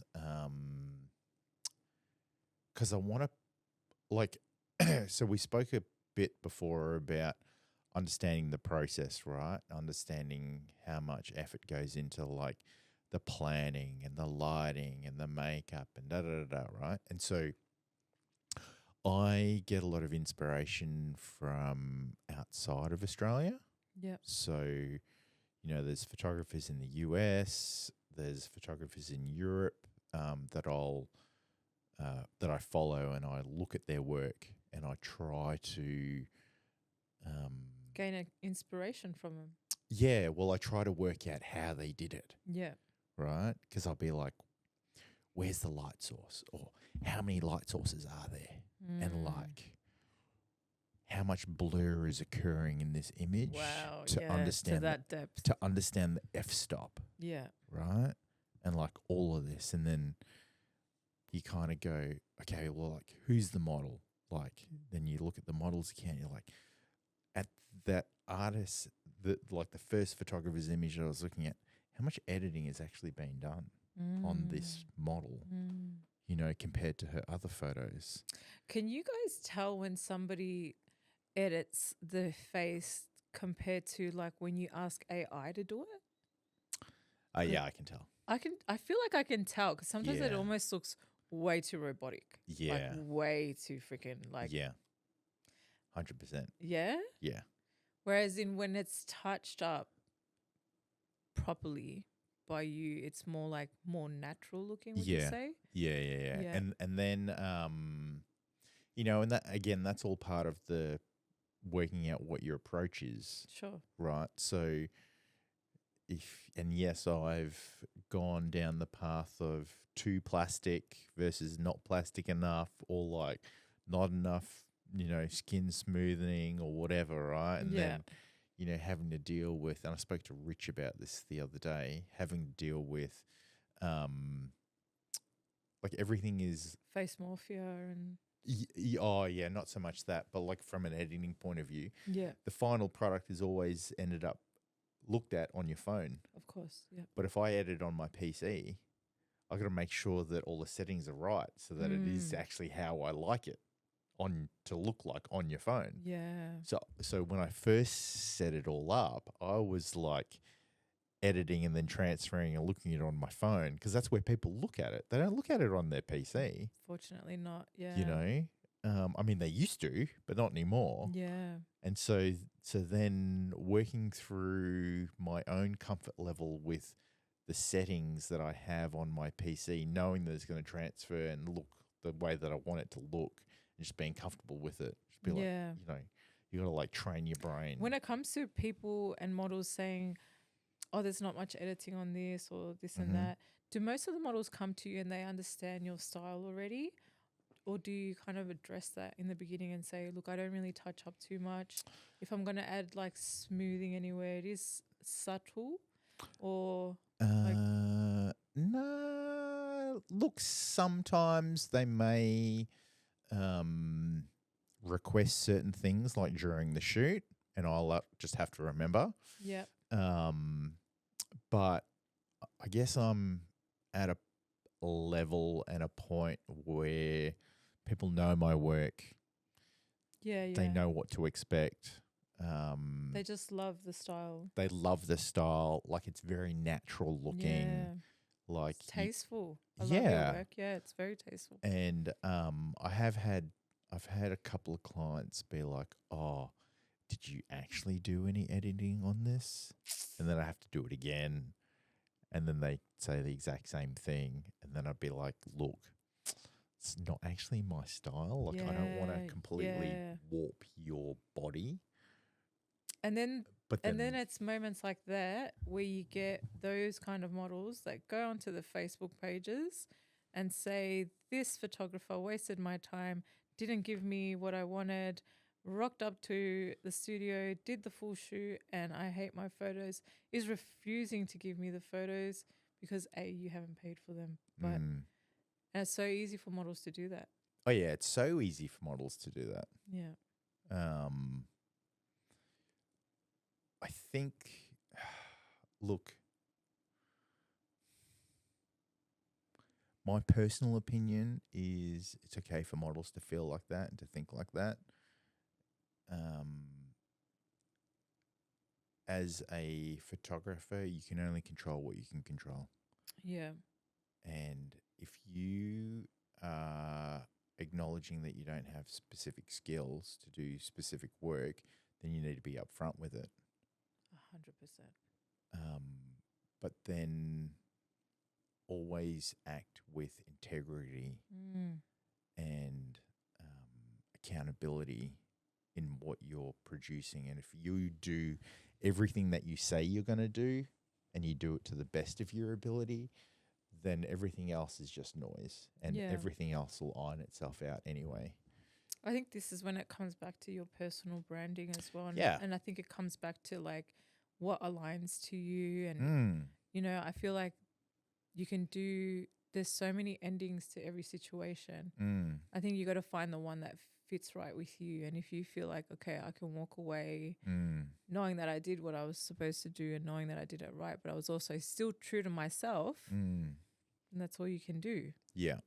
Because everybody's entitled to an opinion. But I think when it comes to things like, so many of those posts that I've seen on Facebook, I always kind of cross-check with the model, then I cross-check with the photographer. I also have noticed that when posts like that go up on Facebook, I look at the photographer's account.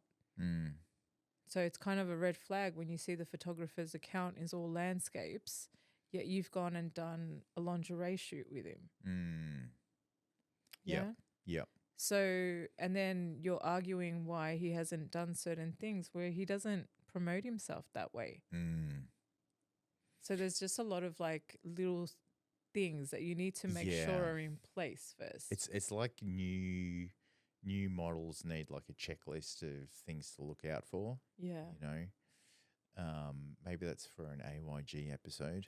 I mean, I did run the seminar Yeah. this year Yeah. in regards to models and things like that. I just feel like sometimes people don't see the value in investing in yourself is important. And I feel like if you choose a career, you need to invest in yourself. That's paying a course, going to events, really immersing yourself in that industry and like experiencing all those things, you know? Yep. And being upfront as well about it, like saying, I'm a fresh model. I really don't know. Ask all the questions, you know? And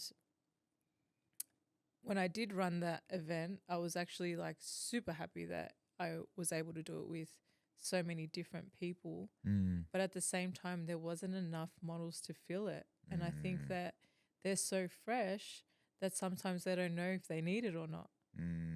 So it is like something that does need to be discussed, because these models go out into these photography, you know, events where they don't know what they're getting in return. They don't know what photos. They don't understand that a lot of the photographers at these events are fresh As well. beginners. Yeah. So angles aren't always on point. They're not going to get the best quality. And so it's a lot of that as well, you know, just really, again, planning, researching. It's planning, researching, taking your own, like, being cautious with yourself and knowing like what you're actually getting yourself into. Yeah. But then having clear boundaries about what you're comfortable with and what you're comfortable with trying out or not trying out, you know, like all that type of stuff. All of that comes down to, again, this like personal brand, right? Personal brand not only for the photographer but also for the model as well. How would you say you've really come into learning about personal branding for yourself? For myself? Yeah. Because if you're not on the personal branding like road right now, I don't know what you're doing, because there should be, you know, people really need to understand this. Look, I've been in the corporate world for 24 years. And personal branding, to start off with, is very important to me. And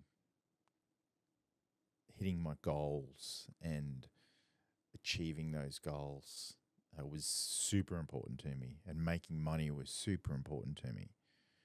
And then when I started this creative stuff, I was like,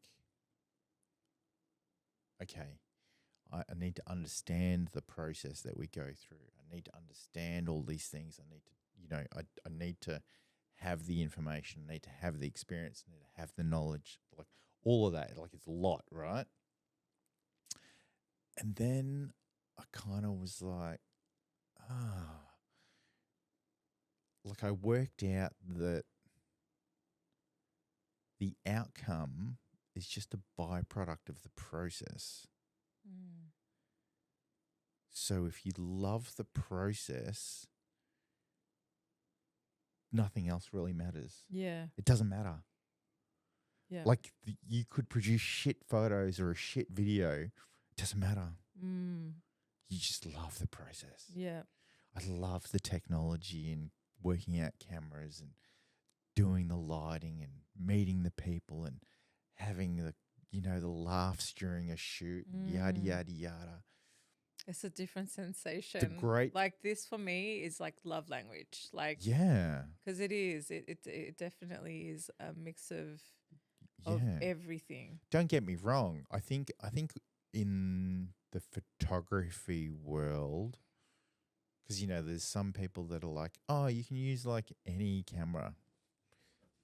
You can use any camera. Like what's the saying? What's the best camera to get? It's the camera that you've got, right, on you at that point in time. Yeah, there's okay, there's some truth in that, and there's a bit of a lie as well. Like, if you have top-notch quality, like expensive equipment, and you know how to use it, your quality is going to be impeccable. Sure. And that's what happens with me. Okay. So I don't worry so much about what the photo is going to look like because I know it's going to be good. But would you agree you can have the best quality and stuff, but if you don't have the eye... Yeah, the eye comes with it as well. Yeah, you need to. If you don't have the eye, I'm sorry, but it's just not going to happen. Yeah, I mean, look, last year, so this is the extent, and it wasn't like this to begin with, but the extent of the number of photos that I was looking through last year was like 14,000 a week. That's why you can post so much. 14,000 photos a week, right?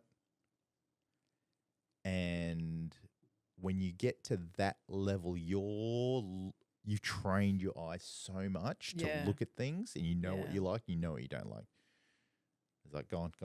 That's a power, that. Yeah. 100.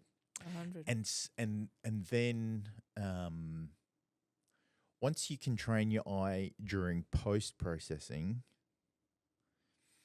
you then start understanding how your brain works, and you start pre-planning your post-processing by looking at stuff during the shoot. For example, I was down at the beach the other day. And shout out to Beach Shoots coming out soon. Shout out to Beach Shoots are always coming out now. But I swear they're all going to be popping out soon. You know that. Yeah. Shout out to Bianca, actually, who in my interview with her, I got the comment, she looked like Bindi Irwin. Oh. But like, so she'd gotten wet. We're like, I knew, because once you get wet, that's it. Like, you know, you're sold now. You're in there. No, you're on a time limit. Yeah, because she's gonna get cold. She's gonna get cold, right? Yeah. So we're kind of like on the, it was the last like position that she was in, and I'm like shooting from one position, and then I don't know what happened, but I was like, oh my God, there's two rocks there, and the light is over here. I'm in the wrong position. I need to go like in the direct opposite position. So I'm like running past her, into saying, the water. Yeah. I'm saying to her, stay there. And I fucking kneel in the water to get these shots. With your camera. Yeah, with my $13,000 camera. Yeah. And, you know, and like, she's like doing a thing and all of this. And I'm like, for the shot, people, for the shot. Holy fuck. Yeah. Like, these shots are something like out of like Country Road fucking like magazine, you know. But all that, like, I think about all the things that I would collect growing up, and magazines was one of them. Watching so many film clips and stuff like that. And now when I work on shoots, and this is another thing that I'm learning is I'm a picky person. I'm a picky person. I'm a detailed person. I know what I want. Does that come with age? I feel Were you does. always like that? No, I think I've reached a place now where I know my standard. I know what I'm able to achieve, and you know what you want to achieve. I know what I want to achieve. So as much as I work with so many other creatives, like once they show me something, I'm like, we're going to have to do it again. Oh. And they might not like me for it. But then when we shoot it again and it looks a type of way, they're like, oh, that's the one. And I'm like, that's the one. Boom. because that gave you a feeling Mm. that made you realize it's the one. Mm. And if I know that we can go one more time and I can get it as close as possible, but it's that sensation. I've seen it in a magazine somewhere. That's magazine worthy. You know what I mean? It's knowing that it is worthy of that. Yeah, I do often get that as well, where I'm like, where did I see that? Did I see it of some Russian guy on Instagram, or was that like in a magazine from like 15 years ago? I'm like, It's the influences. What kind of things would you say influenced you? movies. Yeah, like Yeah. vintage or just movies in general? Just movies in general. Yeah. Like I love storytelling and I love just like great cinematography and stuff like that. Yeah. I've mentioned before on previous episodes the movie The Creator. Okay. It's about AI and the kind of the human race is trying to like take over or like try to kill this like ultimate AI individual that ends up being this little boy, and because he's like half human, half AI, and all of this, and it's this story between he doesn't know that he was the dad, but he's the dad and the little boy, and like the relationship that they kind of like have. I gotta watch this movie. All of this, Yeah. and the whole movie was shot on a Sony FX3, a camera you can buy at a camera shop. And you loved it. I loved and the it. quality's up there. The quality is, Yeah. you know. That's nuts. And so, even though I said before, like you pay what you get for it, and like the quality of your equipment, you know, but like The vision. Yeah, it's the vision. It's you know? it's things that can't be taught. It's your influences. It's all that. It's a creative eye, but your creative eye comes from the influences and you're researching and exactly. Yeah. Exactly. And then like music as well. Like I listen to a lot of gangster rap and like a lot of everything, but yeah. Gangster rap. I didn't take you for a gangster rap. Jesus. The first album that I really got obsessed about was Ice Cube Predator. Oh. Yeah. That's crazy. Have you been to many of the concerts that you would say for like rap artists? The first concert I went to was MC Hammer in Singapore. Yeah. He's still killing it now. He still comes out and does the Running Man and all that. Yeah, those Happy Pants Happy come Pants, back. they are. I think I had a pair. They're making him so happy. Dad joke. Sorry. Hey, I just realized I got to go out. Yes, we will wrap this up. I'm so grateful again for letting me come on and have these conversations. Thank you for interviewing me. It's been well deserved. Is that still motherfucker?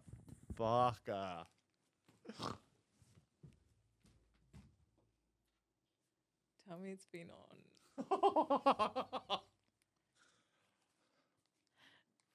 I tell ya, this one man job. That's all right. I'll fucking edit the fuck out of it.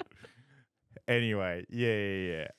Thank you so much for interviewing me. No, it's a long time coming. You deserve it. We'll do it again. Yes. I got lots of stories. I know. I can tell. It's Next time we'll be here a whole day, I reckon. I think we've done pretty well. No, we haven't had to go to the toilet at all. No, I'm pretty good like that. Yeah. Actually, do you want to try some smelling salts? What? It's right there. What is it? Am I gonna feel like off? I'm so sensitive with food, but tell me. Oh no, it's not food. You just smell it. Okay. Just open the packet up the top. What's it say? World's strongest smelling salts. Does this smell like like in New Zealand, they have like the mud baths and it's like Rotorua and it's got like the sulfate and all that kind of smell. Does it smell like fart? Smells like ammonia. Just take. What is that? I need a whiff. I need a whiff. What's it You can't. for? It's mainly used for like bodybuilding and stuff. You don't even have to put it near you, man. Oh, it's like so strong. Yeah, and it is sealed, right? And it's sealed. Damn. And you got to eat it? Like, what do you do? That could burn your whole beard off. Oh. Why do you do that to yourself? I'm awake. Yes. And that concludes our podcast. Or you can do the outro. Oh, and that concludes our podcast. Join us for some more podcasting at the Unbuttoned podcast. Please follow Mr. Andrew Felix. Hit subscribe and that notification bell, and we'll catch you guys all on the next one. Thank you.